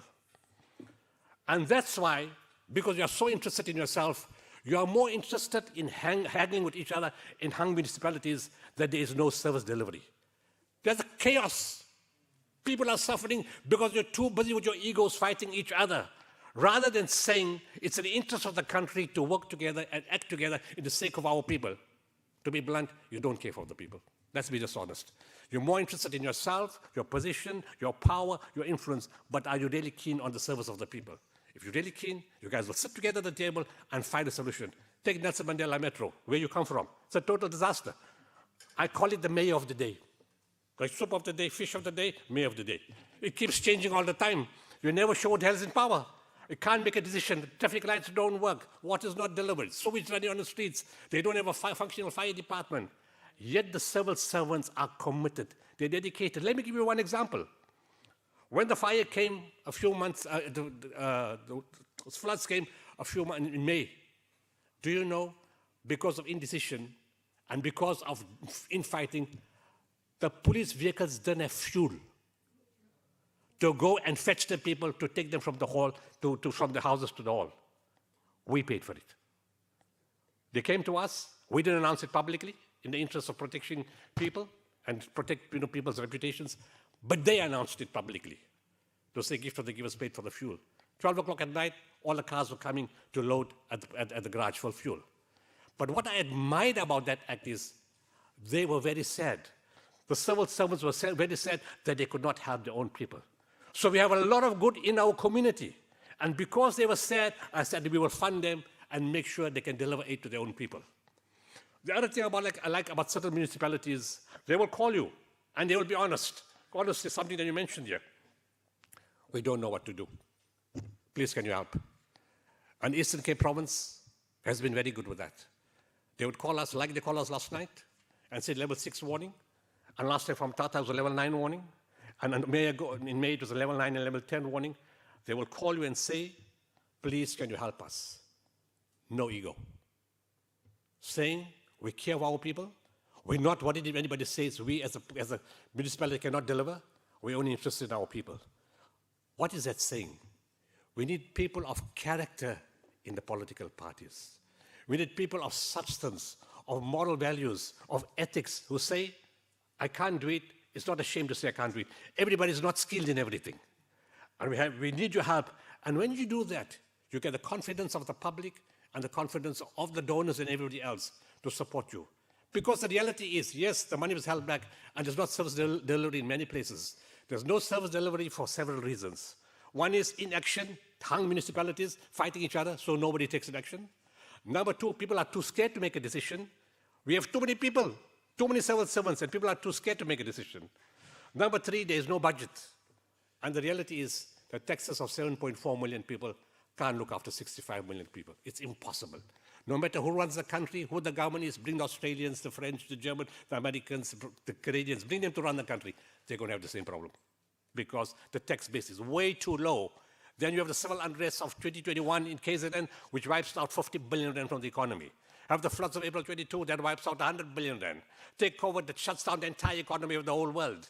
Take all the foreign nationals issue costing 23 million rand a week for the government budgets, money did not budget for at the border. Where is all this money going to come from overnight? When the rand-dollar exchange rate, the fuel price goes up, money is withdrawn from the JSE, you can't expect the same tax base for the same amount of people with increased expenses to deal with the problem. And that's why you need capable people. If there's capable people who are honest and in integrity, the corporate world will come and say, we will support you. And the only way we can do that is everybody realizes that this country belongs to 65 million people, not to the government. And to me, the next important thing, after getting everybody to vote, is to tell political parties, be honest. Choose the best candidates. Meritocracy. Choose the best candidates that you yourself would choose to look after you, to run your country. Stop playing games and putting your grandfather, your uncle, your brother, your sister, and your neighbor's cat. Sorry, not interested in that. Because you have an influence, you have a responsibility to treat citizens with respect, honor us, treat us with value us. Don't take us, like I said, like Mickey Mouse. We need people who show respect to us. Don't undermine our intellect and just put anybody there. You should be removed. Nobody should vote for you if you have that kind of attitude. You need to have the right people there. Yes, nobody can look into the soul of a human being. It's not possible. But by your own understanding and your own accreditation of people, you try to choose the best candidate you can. Nobody knows 100% what's in every being. On the outside, it can be a very nice guy. Inside, maybe a devil. You're not going to know that. But you make all the arrangements and assess and analyze and history, choose the best candidate. At least do that. Then you can stand for elections, doesn't matter. And you know you've chosen the best people to serve the country. Now, in terms of local elections, I've been very blunt. You don't need a manifesto, is right? Manifesto is a useless piece of paper. It means nothing. You can make the nicest flowery stories because after you get the votes, the voter can go to hell. That's the attitude. Let's be quite honest. And then put in the paper, put in the bun. You've got very nice manifestos. And you're all going to say the same thing. Fix the pothole, get the lights working, deliver water, give food to the people, make sure there's education, make sure hospitals are working, make sure there's enough doctors. All of you are going to say the same thing. Are you going to be able to deliver to the same level? No, you're not. You're not going to be able to do that. So, what's the difference then? Professor, you said, how do you choose a candidate? How do you know about a new guy? There's a way. You know, in the old days, I come from a town called Potchefstroom. I was born there. You had a guy who would be totally dedicated to community service. He may be a priest, a Maulana, a sports administrator. We didn't have community police forums in those days. But you had some type of people for 15, 20, 30 years dedicatedly serve the community. May not be the best skilled guy, but the most committed to the people. And serve no corruption history, no bribery, no dishonesty, no stealing. We have plenty like that in our country now. And I would say that choose those people. From the different communities, he's got a history of 20 years, being a good teacher. Look how he takes the kids after hours. He plays sports for them. He teaches them maths. He teaches them science. He's a great guy. He takes no money. He won't steal our money. And he will stand for us. In my city, in my suburb, I have a councillor like that right now. She's not from the political party I supported. I supported another political party. But I take my hat off to this lady, this councillor from another political party. She's never failed once. When the lights go off, or the water is cut, or something goes wrong, or the sewage is not delivered, she phones on behalf of the whole community, not only her constituency. That's a patriotic, dedicated South African. Cares for all the people. Within the different political parties, you've got devils, you've got saints, and you've got all types of people. So everybody in the political party is not a bad guy. So you have good people in different political parties you can support. So if I'm living in a special suburb and that person from the other political party will do a far better job than the guy from my political party, I'm certainly voting for the other person. Because I know my money will not get stolen. I know service delivery will take place, not for me, for the entire community. It's what you said earlier. It's not about us. It's about the entire community. And that's how we need to look at it to make sure the right people get placed. So I don't want to make a long story. All I'm saying is get the people to register for voting, all of us, religious leaders, traditional leaders, school teachers, government people, everybody, get them to register. IEC, we may have to extend the date. The next one is political parties. Make sure that you got the right candidates, don't fool us around. Choose honest people of integrity, not somebody, just for the sake, you've got some high position or well-known, bring people in who can really serve the country. It's a simple thing. Who would you want to serve you? Not complicated. Who would you want to serve you, to do a great job? If it's your child, your family, your parents, who would you want? Choose a candidate like that, and there's plenty good ones. And you guys fail us, we got independent guys, according to the criteria I gave you, the guys, the teacher, the pastor, the sports administrator, let's take them.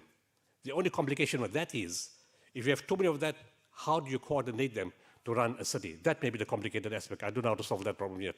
But that may be the complicated aspect. But you've got honest people who would give the right advice will run the city properly.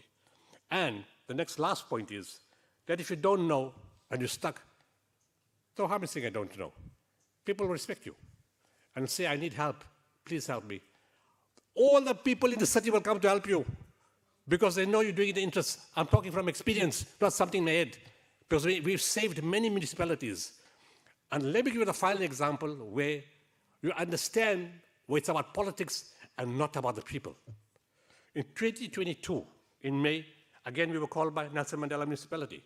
To the credit of the municipality, they called us and said, we've got a water crisis, we're reaching day zero, and we can't come to a solution. Can you guys help? We drilled 50 balls, we guided them what to do, which ones to open, which ones to close, which areas to drill in, and we saved that crisis. This year, we were called to Nizna, and they said, there's no water, the dam is running down. The water level was 12%. We brought in 5 super tankers, it was 35,000 liters each. In a matter of 3 to 4 weeks, we brought the water level from 12% to 36%. The municipalities called us to do that. They said, we don't know how to do this.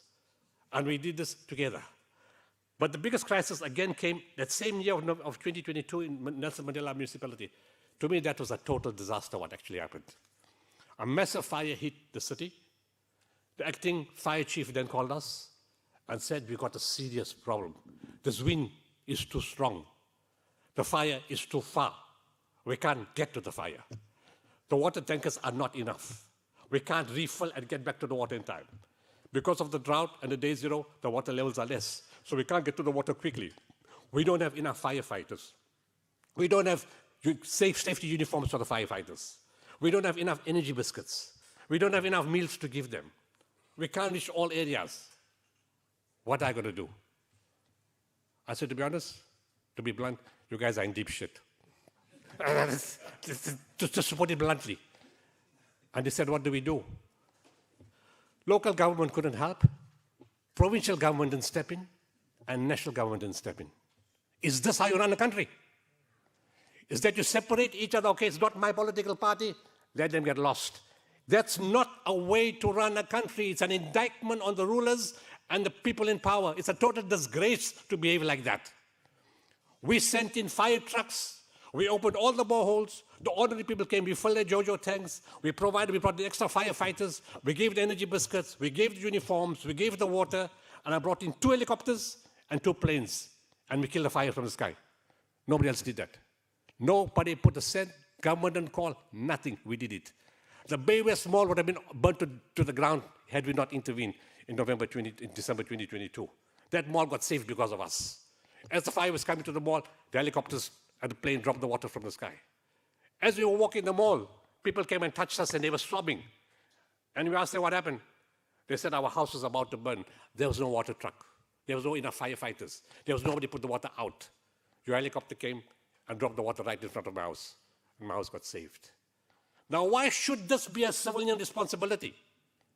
So what are you put in government for? And these are the kind of things you've got to consider. And any of you political parties that are going to be in power, you need to think very carefully about effecting perfect service delivery. These are the kind of challenges. Does the fire truck work? There's 3 fire trucks there in Joburg and they don't work. Fire hydrant is not checked. Maintenance, training, upgrading. Do you guys even do any of this kind of stuff? It's simple common sense. The problem with common sense in government is not so common. And we need to change the way we do things.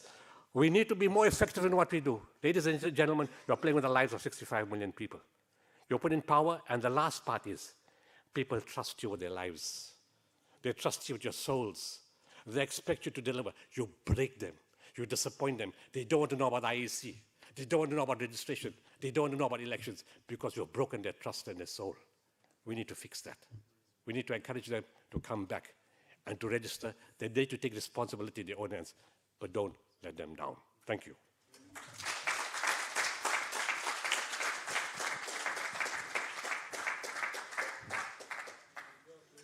Thank you, Doctor. Suleiman, if you would just come straight up, please. Prof. Good afternoon, everyone. So my name is Aldred, and it's my pleasure to ask you to all turn to your neighbor quickly, get up, say hello, say something about the last half an hour or 2 hours that you just do. Those of you who need to go to the bathroom, do it very quickly.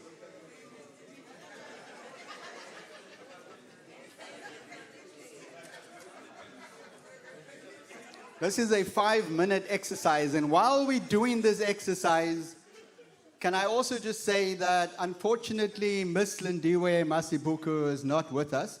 She fell ill, so she couldn't travel.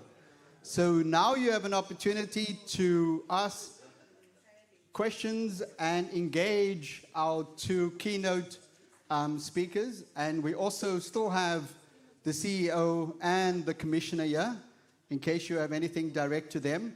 And then after that, we will consider what is the significance of today and how do you think we take this conversation forward, but also what does it mean for you in your position, okay? So we'll have that conversation going forward, and we have a bit of time now. So as soon as I see more people coming into the room, we'll commence.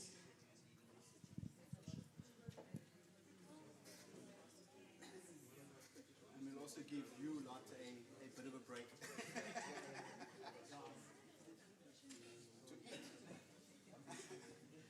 You can actually, if you do need something, they've set up something in front. Don't have to leave the building. So you'll just have an early little grab.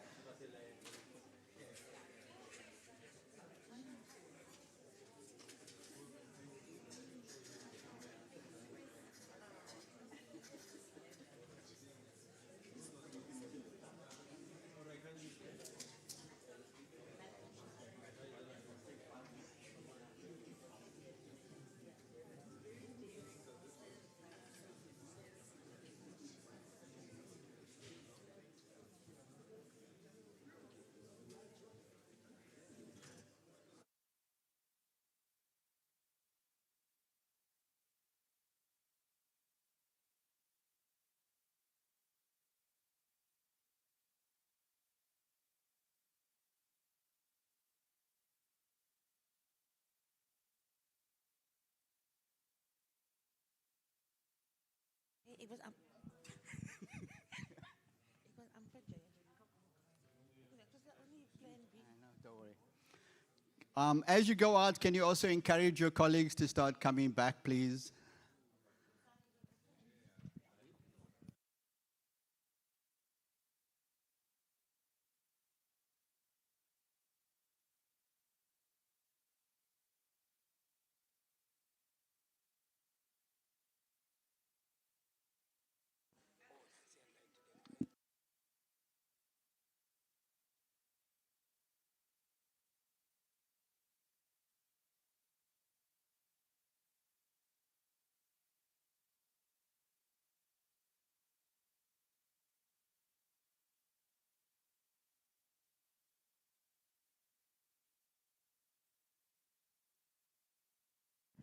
Can we come back, please?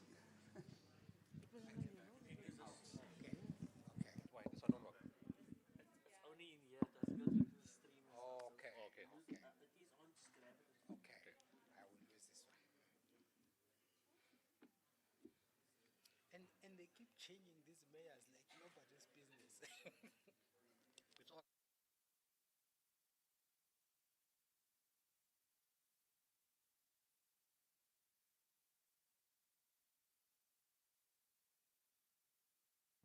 Okay, thank you, everyone. We're going to start with those of you in the room. There's a roving mic on either side. Those who've got the mic, can we see? There's one. Thank you kindly. So, yeah, if you would just introduce yourself very briefly when you speak, just say who you are, how you would like us to call you. We don't need anything more than that. And then please proceed to either ask your question or make your comment. Thank you. Hi, good day, good day. My name is Lwandle. I am the stakeholder coordinator of Electoral Commission. We are based here at Svivana. We have been operating for 3 decades, focusing on women and children abuse. Mine is a comment and a question to the last speaker, who we regard in South Africa as a leading civic society head of the country due to the work that we have did. You forgot to alter as well as Beaufort West, that we have to go assist and grill the water for them there. Because when you enter in Beaufort West, there's a dam that always gets dry there. It's only gift of givers who you will find grilling there to make sure that our community got water. I know, Prof, some of the altar of your words that we have spoke regarding the issue of the councillor. I'm very concerned about the issue of the benefits that the city providing for councillors, which is one of the pillars that make people to become the councillors. We are not longer, what the last speaker was saying, Doc, is not longer about the service delivery, it's about employment. The way the highest employment rate we have in the country make people jump for those positions, willing to fight because of those 52,000 in benefit that the city of Cape Town will be giving you. In some instance, in other communities, when you address there, you ask yourself a question, who is this one? They say it is a council, and you say, but this people is not known even by his own community. So I think one of the things that I may applaud former President Kgalema Motlanthe, which did to the African National Congress, I'm standing independently on this platform, was the policy introduced to say, ANC, you are losing power. It's not longer about you now. You are facing a generation who are not even care about the struggle where we're coming from, but about the action and the work that has been done. The policy which was saying, let the community vote for their own people. But the danger within that policy now, because long time ago, ANC used to sit 100 people, they meet a quorum, they elect their own favorite person, they bring the person to us, we must vote that person. Now, people vote. But the challenge we have now is that they have 4 candidates. In these 4 candidates, 2 get elected. That 2 elected, they put them as a candidate. But what's happening is that because of this criminalism taking place in our communities, they kill number 1. They know number 2 will resume to be number 1. How do we strengthen the power within the communities? We got street communities, which is a historically culture within these elections that when they campaign, they come in our street. No one should be able to come in our street without us knowing that person. How do we strengthen our communities? Last we forgot, the youth is still the majority in the country, and they are the less people when it's coming to vote. I know IEC is doing their best to say youth vote matter, but how do we encourage young people? The generation of 1970s is very old now, but every youth got his own generation to change. What is a strategy we can do to young people to make sure that this is their choice? Thank you.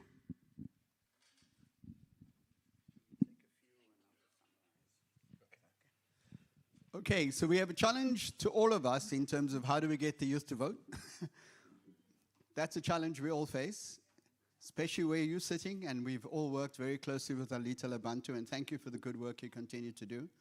There's also a challenge to all of us to say, do we know our candidates and who stands as a candidate? And I think that's going to be a theme that we can all share. Any other comment or question? Please, can we get, there's a mic right next to you. Thanks, Andy. Thank you very much to the thought-provoking presentations. My name is Lebora Mafuku. I'm the Executive Director from Corruption Watch. Two issues for me is how do we get people to make informed decisions in the era of disinformation when social media, AI and all of that, you know, has become the order of the day, and where many people gather their information. I don't see in any voter education, for an example, any education on disinformation, even if it's as basic as recognizing whether a poster has been manipulated, because nowadays they can even manipulate, you know, images to suit their own, you know, narrative. And also just check facts. There's so many things you read about, and some of them have tweaked the truth. The second thing is the issue of accountability. Every other person who stands for elections has a little bit of charm, you know, that appeals to their people. But how do we ensure that the issue here becomes accountability?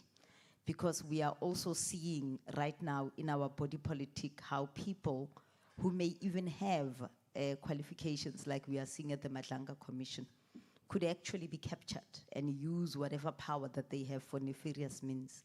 Why has it taken so long for the Minister of Finance to withhold funding to different municipalities when in fact the Auditor General year upon year reports on, you know, qualified audits, and we have not done anything?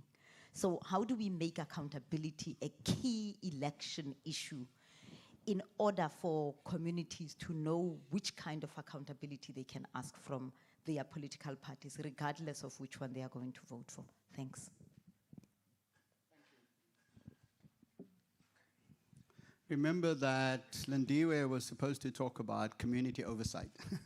And I think what you're asking of all of us is, how do we keep a watch on what's happening, what decisions have been made, what budget has been spent, who's picking up on the issues, and that's a challenge to us all. And then on top of that, you're saying, how do we trust the information and the things we see and hear every day? And Corruption Watch is a great source of information, and we shouldn't forget that. So we have both the CEO and we have a commissioner here, and they can also talk about what the IEC is doing in respect to dealing with dis and misinformation. So thank you for that. There was a hand behind you, and then that gentleman, and then we'll stay by that. Are you covered? Okay, thank you. Good afternoon, everyone. I'm Olebukheng Makulumakwa.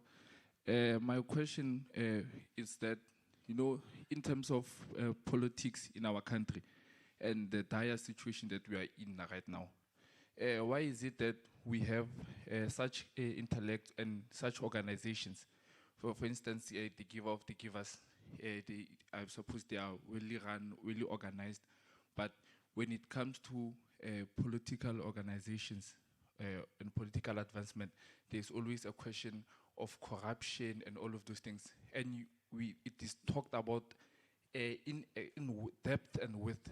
But what is the problem, or why is there no organizations that are continuously asking these questions? You know, because you get for a lot of, as the youth, politics now, they look like it is a form to escape corruption. It is no more about the people, but it's mainly about the stuff. So I have my friend here, we went to grade 1 together after school. After we finished school, he went into politics. He's rich, and I'm not. So people venture into politics for such matters. But still, we have a very capable businesses and organs that are running it's not a matter of capacity. It is just then to say the people that even have capacity to be advancing our country or advancing our interest, they are going into maybe private sector, or they go into jobs that to protect themselves. So as those people are being patriotic, can they also voice? And we must not be having these discussions only around this time. What measures are they taken throughout the whole years? Thank you so much. Can I ask you something? I think I hear two things. I mean, there is a challenge to us all, but you're also asking, why is more of us not perhaps in the public sector? And who is going there? And is it simply only to get rich? And or where else can we, and how can we use our capacities to overcome the corruption? So a little bit of that is what I hear in what you're saying, and then I'll also leave it to the speakers to pick up on some of your other issues. Is that okay? Thanks. If there's no other hands, let me give it either of you gentlemen and either of you to talk about mis and disinformation and all of those things. Can we start there? Thanks. All right. Good afternoon. Maybe I must say, start by saying, Lebo Ramafogu, I know her from many months ago. In fact, I was his campaign manager when she wanted to get onto the SRC. That's why I get so puzzled when she asks me such a difficult question. And I'm asking, where's payback time? But thank you very much. Look, I think the point that Michael made at the very beginning is important, that the information ecosystem is important to preserving free and fair election. So you can't talk free and fair election when you have a perverted information ecosystem. Now, the Commission is also alive to the fact that you cannot completely monitor the internet. Yet, there are certain things that it has to proactively do to preserve information integrity, which is incidental to free and fair elections. So in that regard, there are a number of measures that the Commission has implemented. The first of which you started mentioning is growing our own digital communication capacity as the Commission. We found that in 2024, we thought that we have built a big enough social media team, but it proved to be woefully inadequate. So on this occasion, we've grown that team significantly so that we can proactively take out information in the digital space, because it is only when there is authentic information out there that the scope for disinformation is reduced. So that's the first issue. The second issue is that we've built a 24-hour monitoring system of social media, and we've bought tools that help us to analyze what is going on social media on a 24-hour basis. Thirdly, the Commission is just about to promulgate a code of conduct on measures to counter disinformation. And that code of conduct seeks to place certain obligations on political parties and their candidates. And it's going to be important that candidates and parties are au fait with the provisions of that code. Just some key elements of it. One, that if a member or a candidate, official of a political party commits disinformation on social media, the party itself must take action, must report that misdemeanor publicly, and remove whatever post there may be. In instances where the party uses synthetic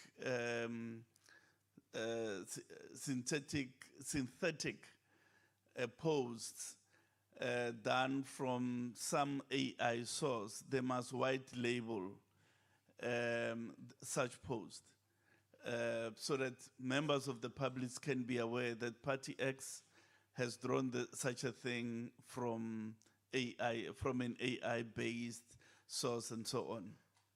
Thirdly, that if a party observes outside of itself, if it observes an instance of disinformation, they have to report that. There's an obligation for them to report that on the Real 411 portal that we are running together with Moxie Africa.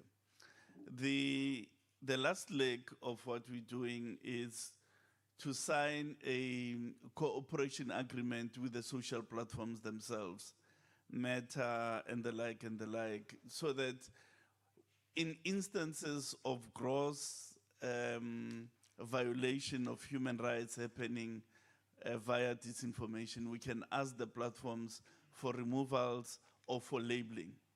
And the cooperation agreement is to regulate processes such as those. There's X, which is not very cooperative, and I wanted to say to the DG Home Affairs, we must go on the National Population Register and check if that gentleman is still part of the citizens and do something about it.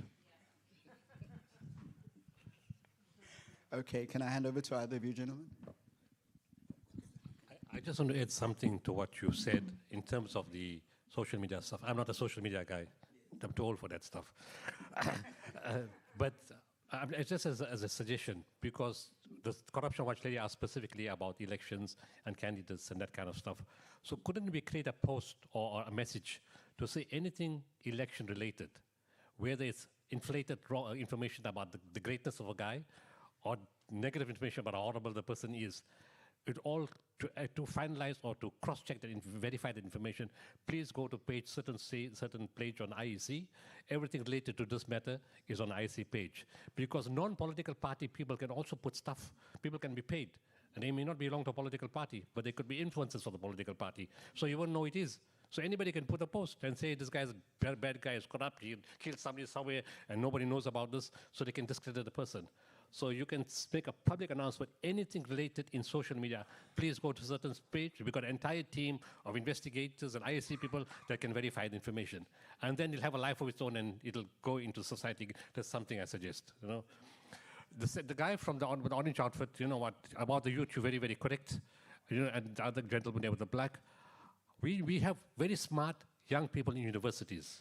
A lot of them we've engaged in are totally unhappy with the state of corruption, the state of service delivery, and they can be great influencers to educate the youth. So we need leaders among the university students and even at school to say, look, we need to vote, we need to go out, and we need to find these people to take them out across the universities and across their own communities. Also, we need mentors. People who come from 76, I don't know how many of them still alive, but even from that time onwards, we can take them, well, we got 1 year right here, right? We can take them and educate the kids as to what they did in their time. Because a lot of the kids don't know about the past. They're completely lost when you speak to them now. So mentors from that age can come and say, look, we can set up schools. To me, I believe, we spoke about being realistic, you know. I believe in the 1% policy. If I achieve 1% is better than 0. And tomorrow I get 2 is better than 1. So start off small and start educating the communities and find these young, and today's youth, they call themselves influencers. I know they use that term. And you have the guys who can use their big amount of followers. And we need to find those influencers and educate them, and they've got 500,000 followers and 1 million followers. And we can use that, at least 1 million people will know more about the correct information, how to get involved in voting. So those are some of the things we can use. It's better than sitting back and doing nothing. And also accountability, corruption job watch, I think that's your job to do that in any case. And then we have the SIU and we have the NPA, you know, and all of them to follow up, and they're doing a great job in a lot of areas. So we have mechanisms, and we need whistleblowers to call in, But whistleblowers were getting sidelined, they were getting killed. Of course, they need to be protected in a much better way, so more people will come forward. And in terms of political parties, you ask, it's a public to see how accountable they are. Don't put any candidates that we don't trust. Don't make Mickey Mouse out of us, as I mentioned. And if they start being more professional and more ethical and more valued-oriented, we won't have the problem that you're questioning about. It's not going to happen overnight. It's been messed up for a long time. It's going to take some time, but the process has to start somewhere. Thanks. Most of the questions have been addressed, but maybe let's focus on the issue of the youth. One of the challenges we have is that in the main, the youth is disinterested in politics, particularly because the elders have messed up big time. So the youth then will be asking the question, okay, why should I vote? Because even when I vote, nothing is going to change. But that in itself is also a problem, because if you don't vote, in all probability you have voted. It's just that you voted for the person you don't like. Because if there are supposed to be 100 people voting in this voting station, and only 10 show up, there will be results. And those 10 would have voted for the rest of the 90. So what the center that I'm currently presiding over at Nelson Mandela University did last week, from Monday to Friday, we did voter education. We partnered with the provincial IEC. And then we moved from one resident to the other, making sure that we do what Dr. Suleiman was saying. Register to vote, because that's the only way you'll be able to vote. Making noise out there in the wilderness is not going to help. You must be there and then make your vote count. So in this case, then we've been doing that, and it's been working very well. Once we're down on campus, then we went outside campus to the communities with the sister organizations that we work with, Love Life and a couple others that are in the townships. And then we went with the IEC as well, just to make sure that they register. And then as part of that registration process, we also educate them about this tendency not to vote, identifying the negative impact thereof. And I think it's working. It's not a miracle, but it's working, which like Dr. Suleiman was saying, we start small. We can't save the whole Eastern Cape, terrible as it is. So, but we can only do a little bit. And I'm happy with what we've been able to do.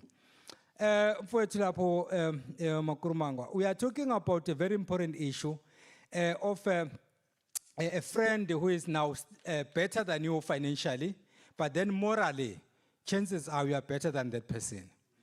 There are people, I always tell politicians that I'm happy with 500 rand I have in the bank, which I've worked for, than having 5 million which was given to me in a brown envelope. And then people end up owning me. I can't go to school under trying conditions and be owned by one politician just because he or she happens to have money. That can't work. Now, the problem we're having here is what we normally call political careerism. Some of the so-called politicians are not politicians in the true sense of the word. That is political careerism. They take politics as a career.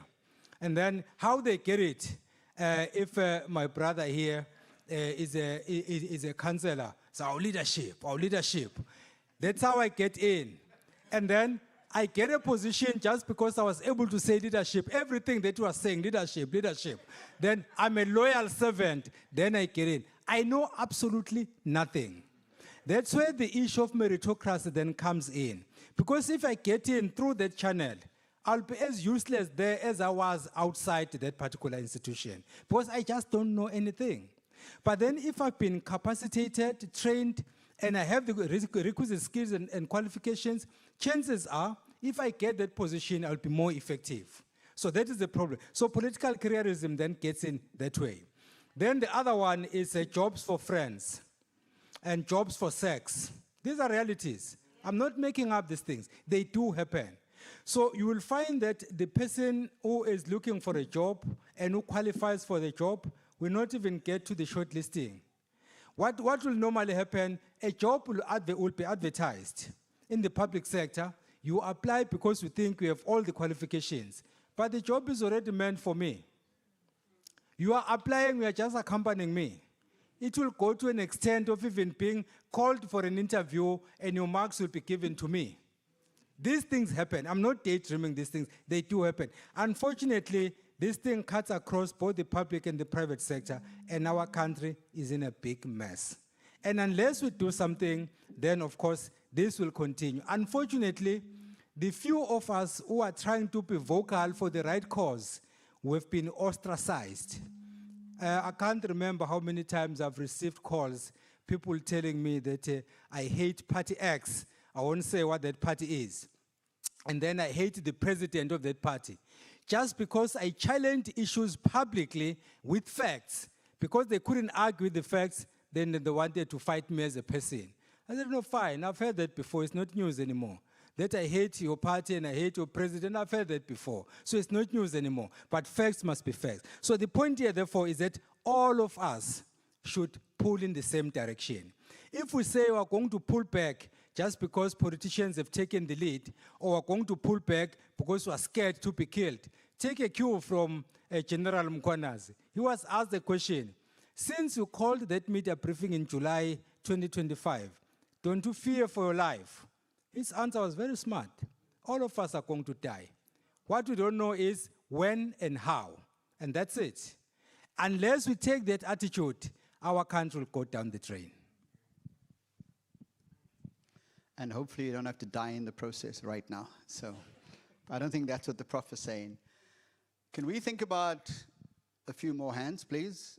And okay, that gentleman was earlier, so we'll go to him, and then we'll go there if you don't mind, and then come to you. And then anybody else for that matter? 5, so we'll... And at the back of the room, should I just pick on someone? It's okay. Please go. Thank you very much, Loyiso Mankomo. I work with young people on a daily basis, colleagues. Good afternoon. This is a thought leadership seminar, and I had a thought that maybe as a country, we are sometimes too lenient on certain things. And also as a country, there was a word there that was shown, which was called foresight. That what do we need to achieve in the next 5 years, for example, seeing it from now. So I thought that, one, why am I saying we are too lenient? I mean, voting for a country, it must be something that should be mandatory to everyone who is at the age of voting. We've got a Home Affairs system that says a person is 18 years. Therefore, this person is registered here in the Home Affairs system. There is an expectation that this person shall go and vote. And then, if we talk about the Constitution in there, obviously we know that there is the right to freedom of expression and all that and all that. But also, that freedom of expression, at which context does it kick in? It doesn't mean that by forcing a person to go and vote, you are doing something that will jeopardize the dignity of the person or the right to life and all that and all that. But it's something that will build the country. So we can't let a young person or any person for that matter to say, during the election day, you sit at home and not go to vote. Because your freedom of expression will be exercised by voting for the party that you want. Or you can even have that freedom of association, for example, because you belong to a certain party and all that and all that.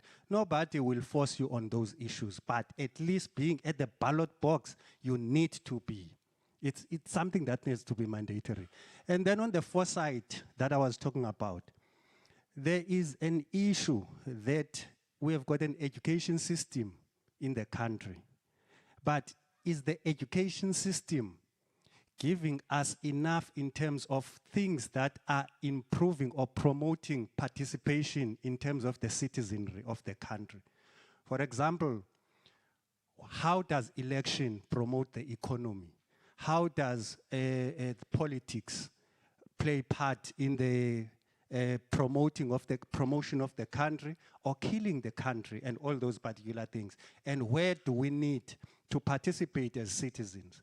So in the education system, there must be at least a subject that includes such things as importance of voting, importance of participating in civil structures and all that, importance of business development and all that, so that young people, as they graduate in the schooling system, they know that the next mandate is to participate in the citizenry of the country by voting, by doing this, by doing that, and doing that. At least the country by then will then say, the foresight that we implemented in 2026, at least now it's bearing fruits because we are getting at least 100% voter turnout. We are getting the party in terms of all these things coming all right. So if we can do that, and we can do that obviously by influencing the incoming leaders to say, please advocate for this, and then we'll go all right. Thank you. Thanks, Loyiso. I'm not going to attempt to summarize what you said. I think it's this question about rights and privileges, but also responsibilities, and this idea, how do we actually nurture people getting involved in political life and in civil life? And maybe education is an avenue towards that. Thanks, Loyiso. I think we came down, and then we went across, and then we went up, and then we came back over there. Good afternoon. I basically want to ask a question. My name is Abdul Khalik Ibrahim Ali. I represent the Muslim Judicial Council, part of the faith communities. And I am very certain, I think we've heard the IEC saying that it's to strengthen our democracy.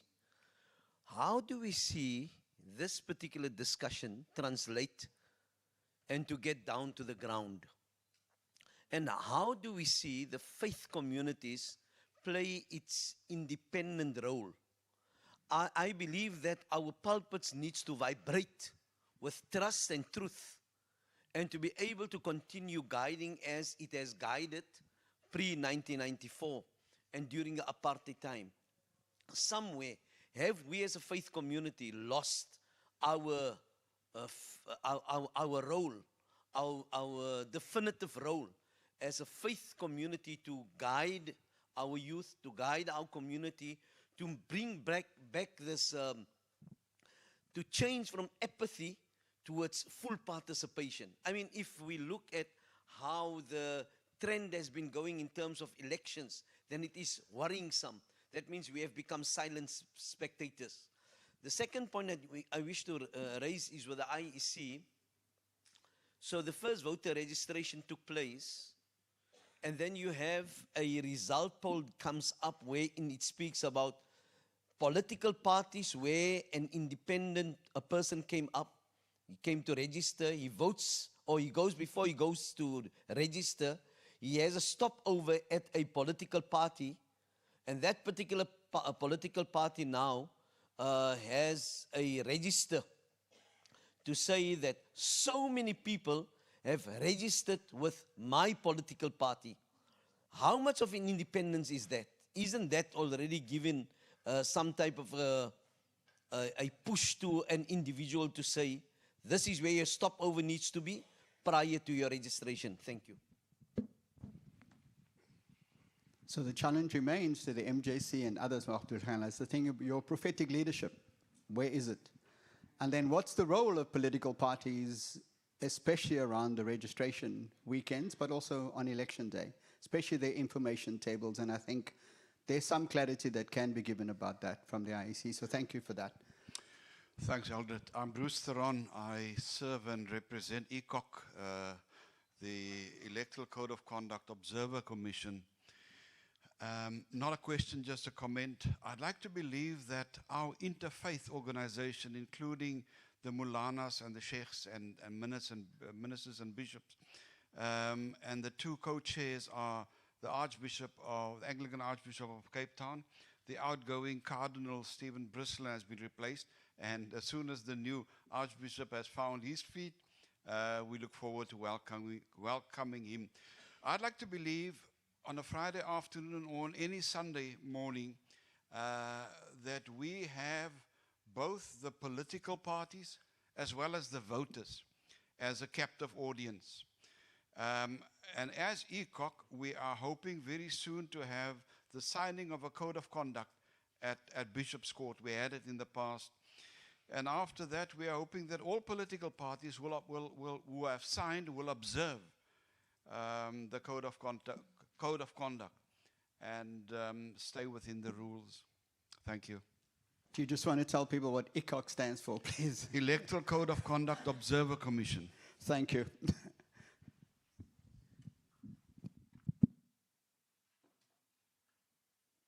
That code of conduct will be widely publicized so that people know what it is. Thank you.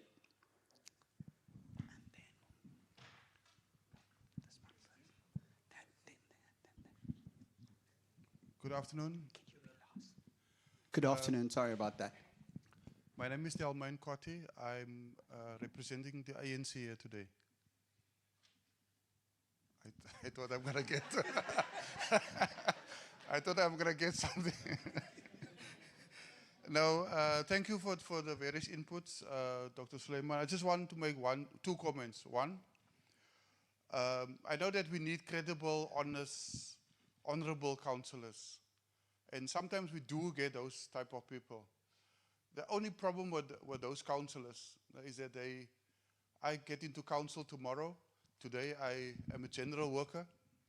I'm getting paid 5,000 rand a month. Tomorrow I become a councillor.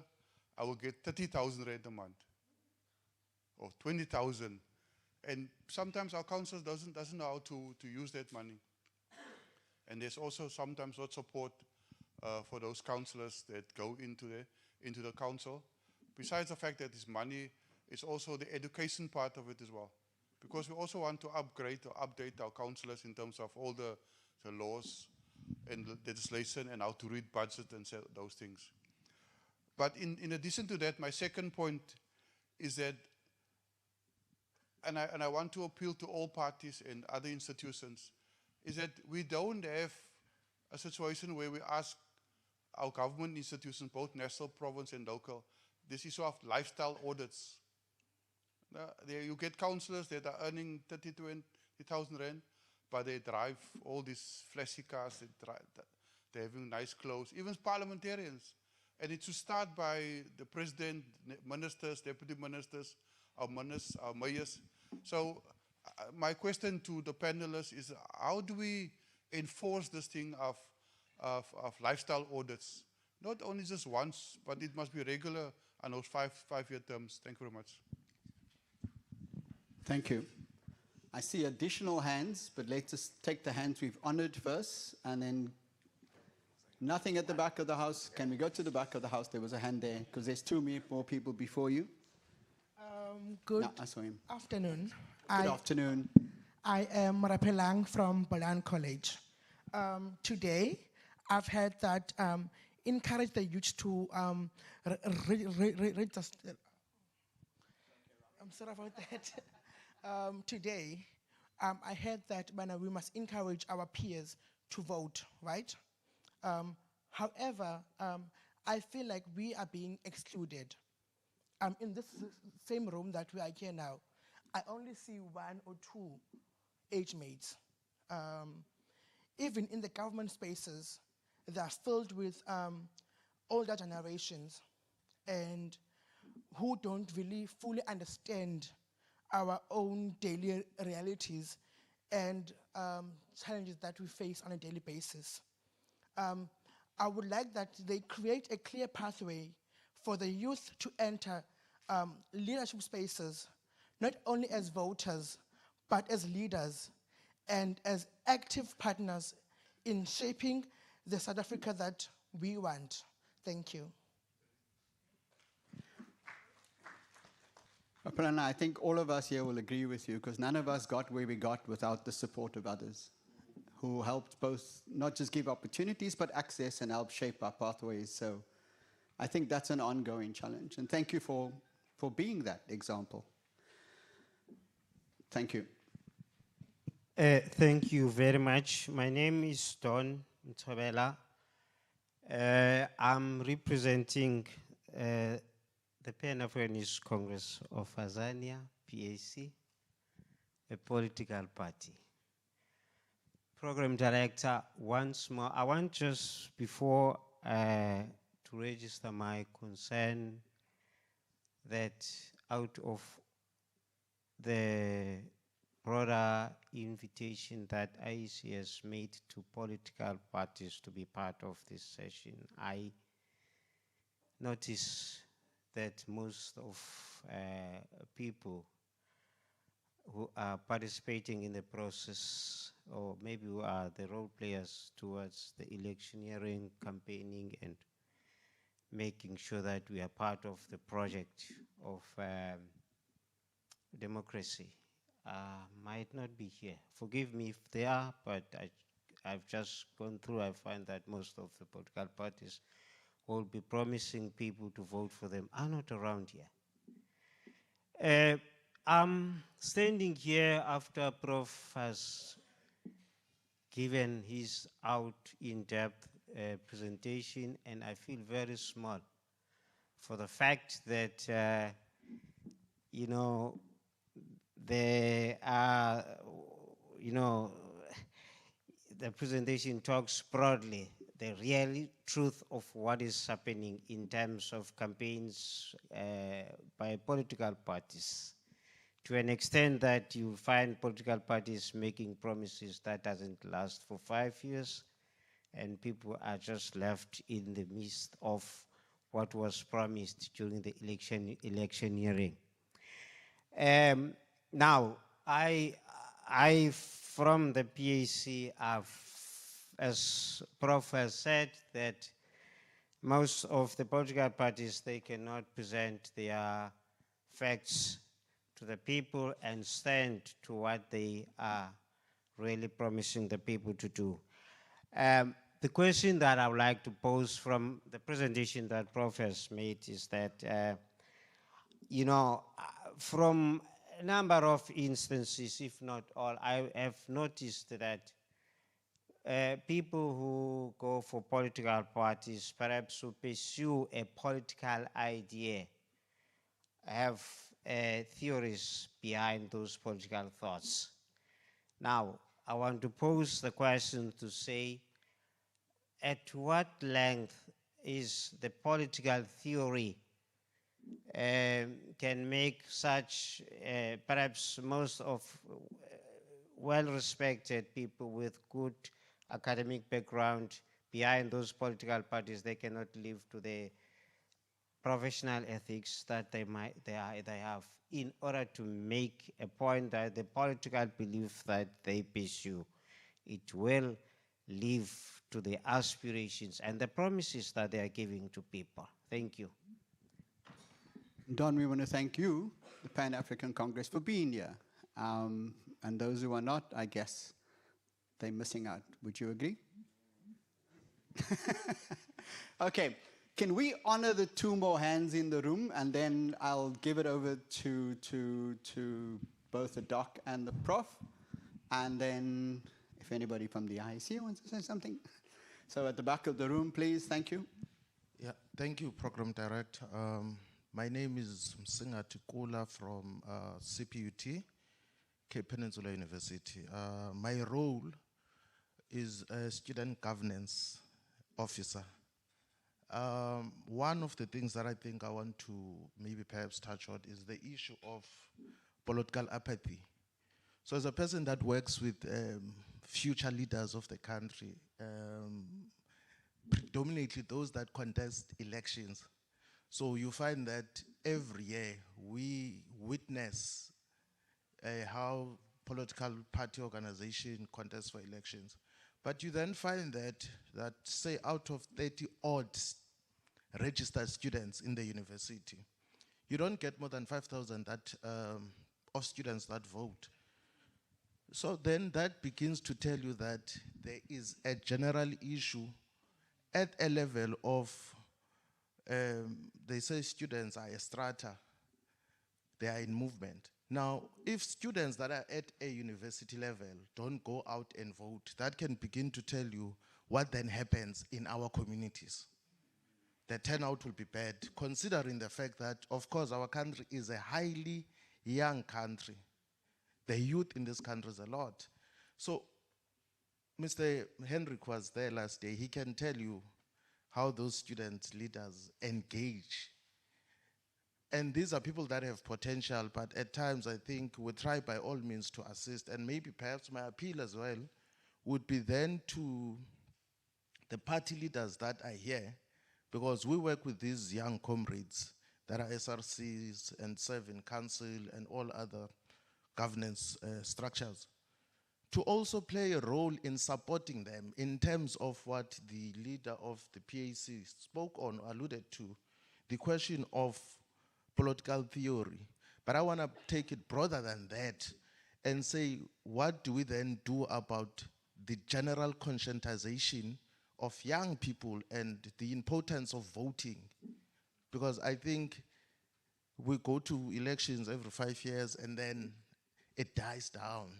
So the momentum, I really want to urge the IEC that if we want to conscientize young people, we really have to have programs that appeal to young people. For example, in my instance, if you are to come to CPUT again and we sit in a boardroom like this, some will probably come because most of our students are generally hungry and there is lunch that is going to be served. But I think if we then have programs that really, for example, I don't think, and I've suggested it, Mr. Hendrik, in one of the meetings that we had, or the planning meetings that we once had, to say, just have an activation on a Friday where you invite one famous, and I think Doctor from Gifts of the Givers also mentioned the question of influencers. Invite one artist, there's an activation, your gazebos are there, people are registering to vote, and I don't think that is a lot to ask for, but if you want to appeal to young people, you can bring these artists, make it vibrant. It must be vibrant. As it seems, it does not have that vibrancy that I think, as a person working with student leaders, it will capture their attention. But also things cannot just be vibrancy, but there must be some form of education. And lastly, if you do come to CPUT again, and Dr. Mgomezulu spoke about it, the issue of maybe perhaps doing a door-to-door, going to each res, and actually asking them, have you voted, have you registered to vote, and whatnot.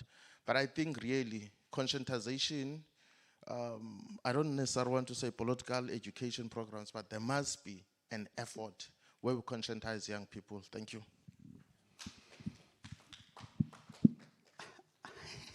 You put him in a difficult position here. Yes, you can't mobilize without conscientizing, so we get that. And yes, we are boring at times, so let's take that into account, and then let's see how we can be a little less boring and capture the imagination, because maybe it's not apathy, maybe we're just not, we're missing each other because it's lost in translation, and we're not speaking the same language or living even on the same planet. So thank you for that. Okay, that was our last hand, and then we'll give it to you. My name is Leonard Machakati. I'm from the Commission for Gender Equality. I just want to ask just a simple question that I think it's also related from the gentlemen that have just spoken. From the Electoral Commission, I think they have made different ways to register for voting. But I'm asking my question, why there are no different ways for vote, not only for registration? Because they have made electronic registration, but why there can be no electronic voting? Because I think that's where youth can get more interest. Even myself, as old as I am, it's very hard to go and queue in those lines. It's very hard, more especially if you have got business to do. Why they have created only for the people that are overseas but leave us here? And they know that economically we are more struggling than those who are overseas. And also crime. Because if you want to vote early as much as you want, you know us for going first.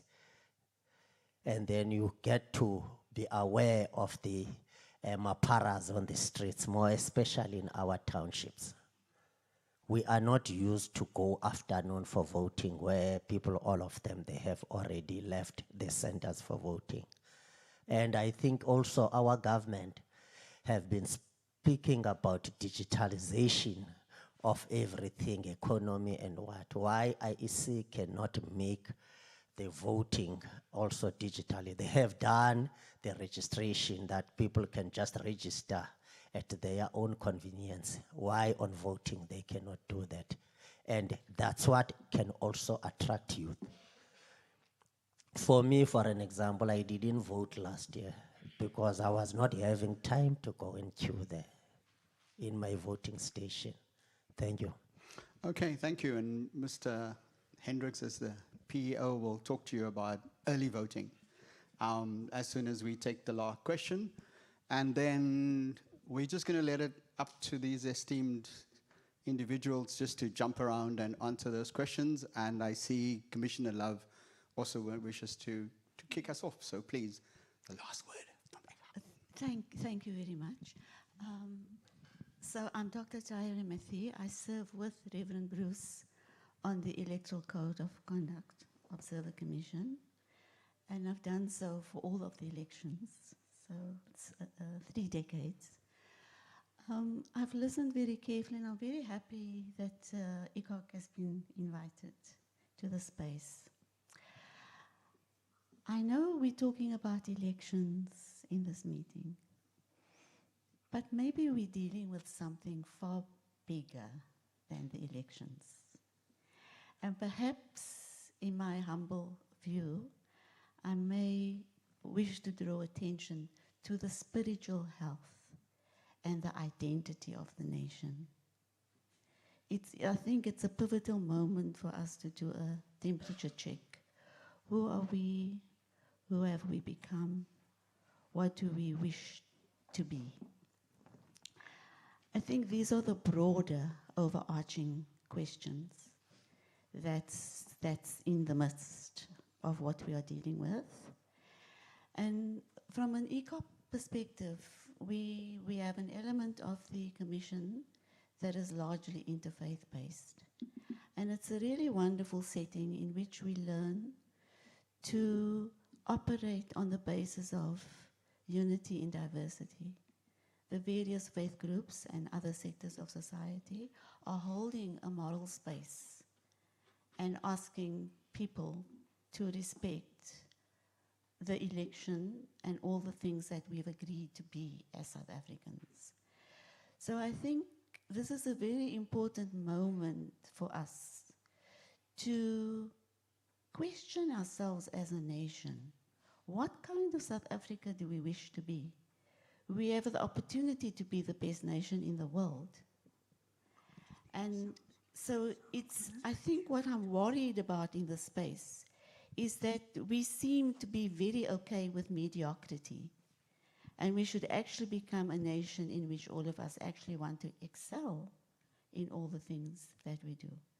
And maybe from an interfaith perspective, what we really need to be focusing on is truly in all aspects of our society, including elections, really seek the common good, really work with humility, really understand what does it mean to serve selflessly, which is even what ECOC does. Nobody funds us. We got here with our own resources. We make it happen because that's our contribution to serving. So I'd like to just leave those closing words in our space and to thank the speakers for what they brought into the space. Thank you. Thank you kindly, and I think ECOC would lead on what you're requesting of us to do, especially as you move towards your code of conduct. So that's not just a symbolic thing. It's a conversation, it's engagement exactly around what you were saying in terms of what kind of country we want to be. What does governance look like? What does leadership look like? What is the moral fabric? What is a conducive environment for an election to even be held in? So ECOC leads in that. You have all the support of the IEC and more, and everybody else in the room. I just want to think, I think I heard, on behalf of all of us, I think I heard you say that we may be comfortable with mediocrity. I look around the room and I see something far different. So let's give each other that pause and that concession, because I don't think we're comfortable with mediocrity. So thank you, though, for raising it, because it's a challenge to all of us not to be complacent, to be vigilant, and to make sure that we keep at striving at what you are requesting of us to do. So we thank you for that. Okay, we're going to let it do there. I'm going to give it over to Commissioner Love.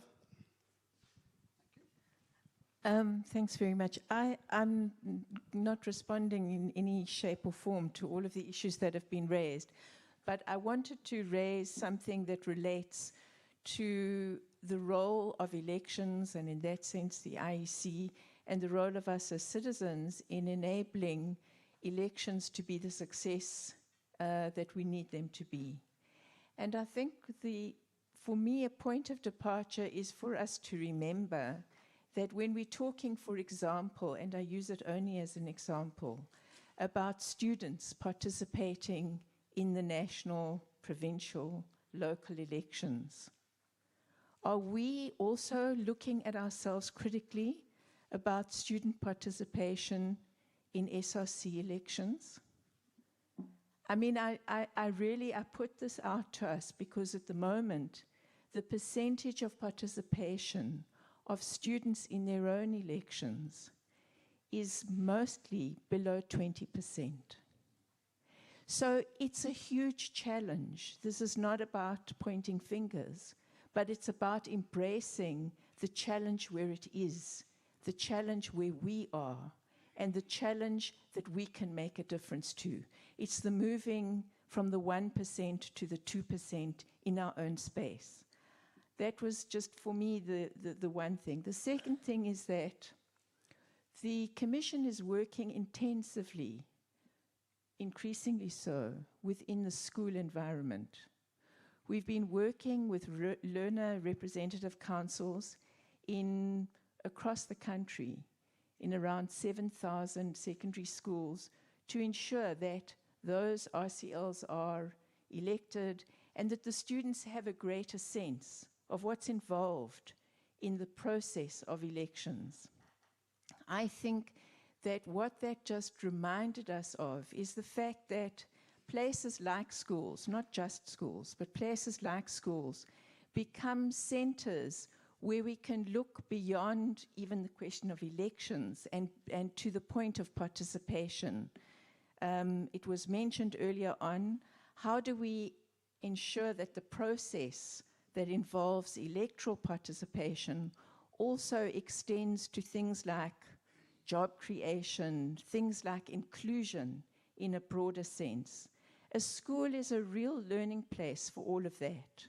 We have school governing bodies, we have school budgets, we have school feeding schemes, we have the prospect and the possibility for schools to become the center of communities. But do they really fulfill that function? That's a huge training ground for young people to not just take up the responsibility to vote in an election, but to take up the responsibility of being citizens. And that means that that's an area, not just in schools, but as an example, where we can all play the role of moving from 1% to 2% where we are and where we can make a difference. So I just wanted to get that perspective. I know as a commission we're supposed to be talking about the registration to vote, and thank you very much for the emphasis on that and for talking about some of the systems. When it comes to electronic voting, you know, or compulsory voting, I think those are things that there are discussions about and we can look at, but I'm not sure that that is going to get us to the heart of getting the level of commitment to our country and to ethical responsible behavior that everybody in this room seems to be embracing. Thank you. Thank you. Gentlemen? Thank you very much. I'm not going to address all these questions. My colleague here will do the spade work.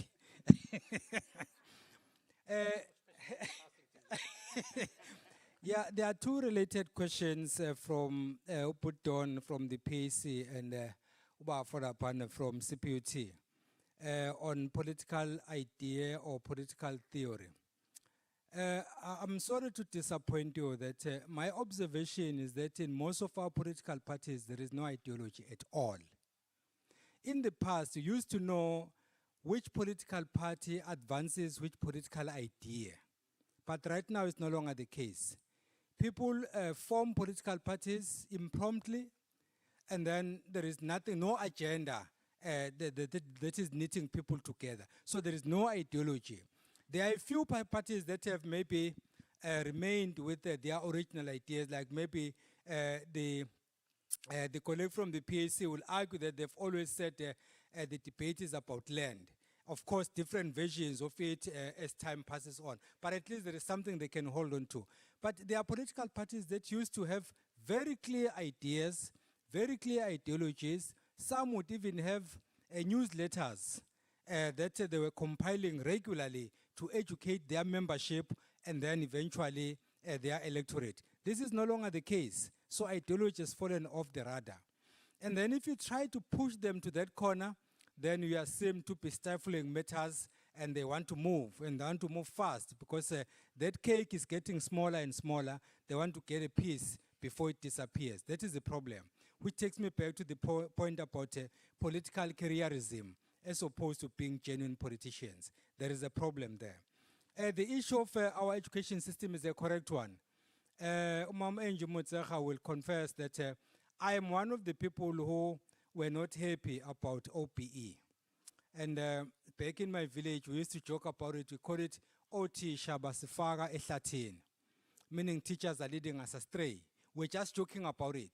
The reason is, instead of going to our neighboring countries, your Zimbabwe's, your Mozambique, your Kenya, to understand the education system, whereby if you pass grade 12 and you don't make it to tertiary, you will still be able to create a job for yourself. With us, it's something totally different. What did we do? Went to Australia, went to Europe, went to North America. What did we get? I'm not sure. Ask the ministers, they'll tell you better. But the point I'm making is our education system is not capacitating our youth enough for them to be able to take informed decisions. I was at one point, for instance, arguing that we lost an opportunity by not having history as a subject. Instead, we decided to call it social science, mixing it with a geography and a couple of other things. I don't know why. Because my argument was, under apartheid, the kind of history that we taught was white history in South Africa, not South African history. Now we had an opportunity to teach history and commission books, but then we did something else. And then I agree, our education system is not taking us where we want to go. Then the point about these discussions, how do they filter down to the communities? I don't think that there will be a time when the IEC will be able to call millions of South Africans under one roof. But the few of us who are here are ambassadors. You take the message here and then you take it home. We normally say shine in the corner where you are. So if you can teach 5 people who have done a job, the 5 will teach other 5 and then it goes on like that. So I don't think it's a trend smash. Of course we can do more, but I don't think it's a trend smash. The point about lifestyle audits, I like this one. How do we start doing this? You can start at a party level. You have political parties. You are electing candidates. Implement it there and make sure that those who are representing you and the majority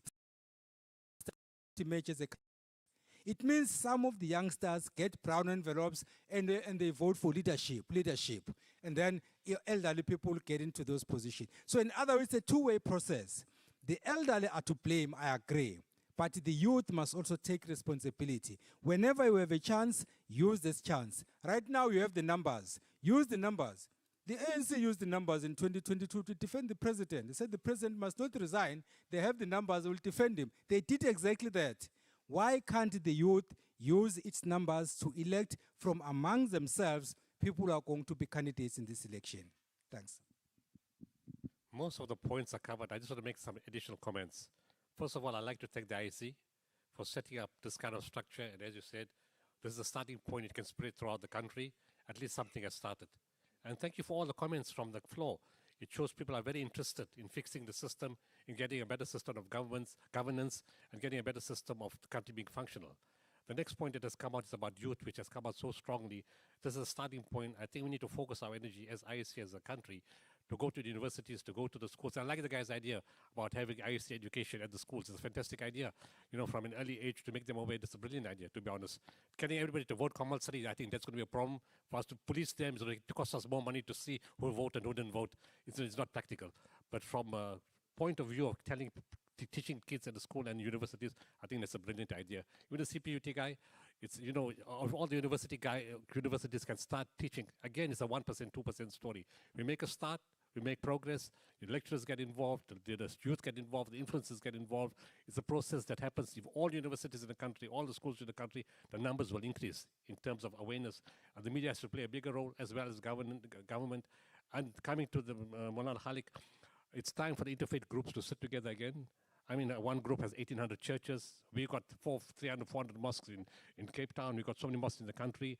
Other groups, we all start getting together and educating on a Friday. Instead of talking religion, we can talk about education, because education in voting is part of a religious practice. It's about social intervention and social involvement. So we can do that, you know, as a one-off thing and give people the incentive or the education that we need to participate in social life. And we can't bring the horse to the water, make him drink, but at least we can educate. We win 5% from there, we've made progress. So I think right now, and that's why I asked again, we may have to have another round of elections, because we can't do, registration, we can't do this in 4 days. Right? And we can get a more intervention from all the different parties, an active campaign to get people to register and to be more conscious. I think we can make a difference. But the most important thing that has come out from here, and the lifestyle audit also, I mean, the political parties are not going to do a lifestyle audit because of themselves. You may need an outside party to check on them, because it's conflict of interest. If they want to hide things, they're going to defend each other. So it may be better to have an outside body to look at that. And but once again, thank you, everybody. It's making me feel very positive, actually, to see there's such an interest in making our country work better. We are a great country. You know, I've been to disaster zones all over the world, and this is the best country in the world. We got good people, and the fact that you got an engagement like this means that we're very interested in fixing our system. If we didn't do anything about it, this was a problem.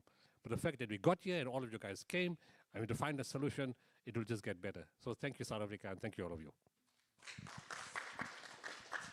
And on that word of thanks, I'm going to hand over to our PEO, Mr. Michael Hendricks, who will actually thank us formally and also say the passing word.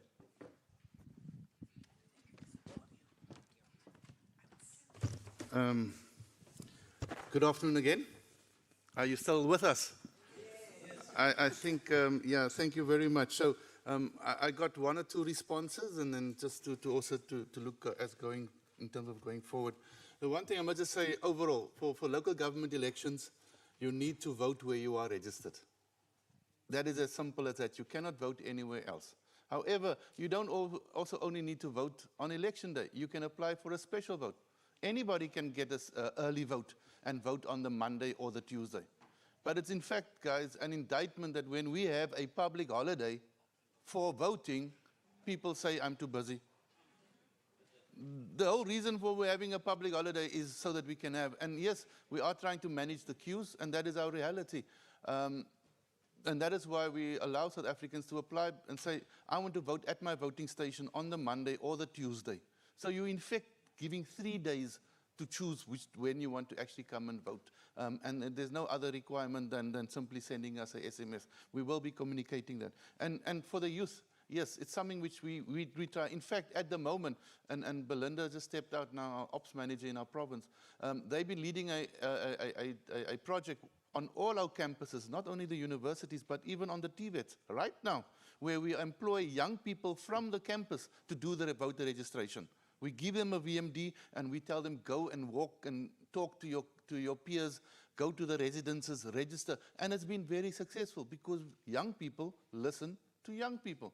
I come there and they look at me, yeah, okay. So, but it is just one of the engagements that we do continuously, and that is the biggest challenge that we need to get to.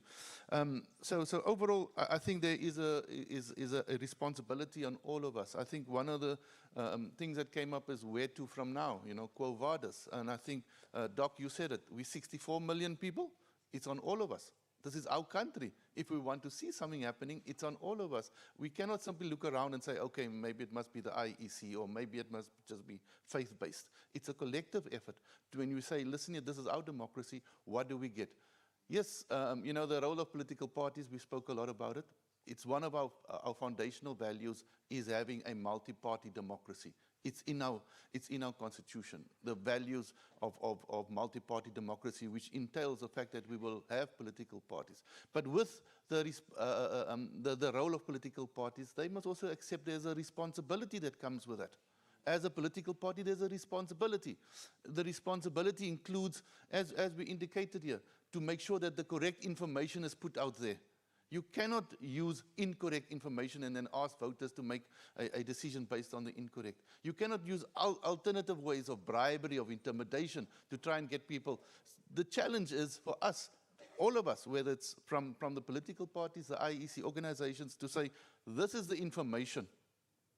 We tell the voter, you must now apply that information. You have, as the Prof said, it's your insight in terms of how you manage it.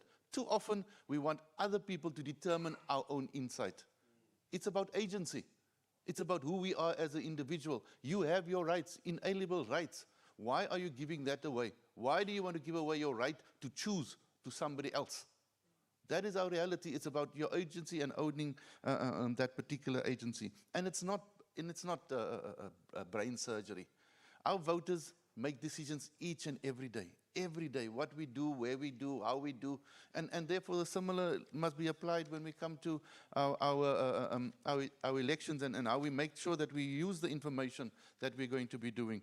I want to just read, there's a couple of quotes, but the first quote I want to, it's from Octavia Butler, an American author. She says, choose your leaders with wisdom and forethought. To be led by a coward is to be controlled by all that the coward fears. To be led by a fool is to be led by the opportunists who control that fool. To be led by a thief is to offer up your most precious treasures to be stolen. That is where we come back to choosing who we want to vote for, making those choices. We heard our speakers here in front, as well as from you, talking about what is it that we need to make sure then we choose our candidates. There's always been too much, sometimes I think, overemphasis on qualification of the candidate. We should rather be looking at their competency. Because just because you have a degree doesn't make you competent to lead in a space. We heard about how community activists who come through, who have a real passion for the people. That person may not have a qualification, but they have the competency to want to make sure that we want to have a better life. So those are the things that we have to look at. What are the track records that we go through in terms of how you've done and how you've performed? And let's not drink the Kool-Aid that political parties will give us. Hold them to account and say, guys, what have you done for me lately? You know, there's a Janet Jackson song, eh? What have you done for me lately? Sing it to them. Ask them, what have you done for me lately? So that not because you don't believe them, not because you don't want to give them a chance, but simply give them an opportunity to vindicate why they are asking for your particular support. I think that is going to be the biggest challenge that we face. And yes, the challenges are such, and the issues are myriad. And as the professor said, you go through a process of determining what is the problem, what are the issues, and ultimately, it comes to trade-offs. There's no perfection. You're not going to get the perfect answer. It is always said that perfection is the enemy of the good. No? We wait for everything to be aligned. We wait for the bestest candidate with all the tick boxes. We wait for the party with the bestest programs. And yet, they don't arrive.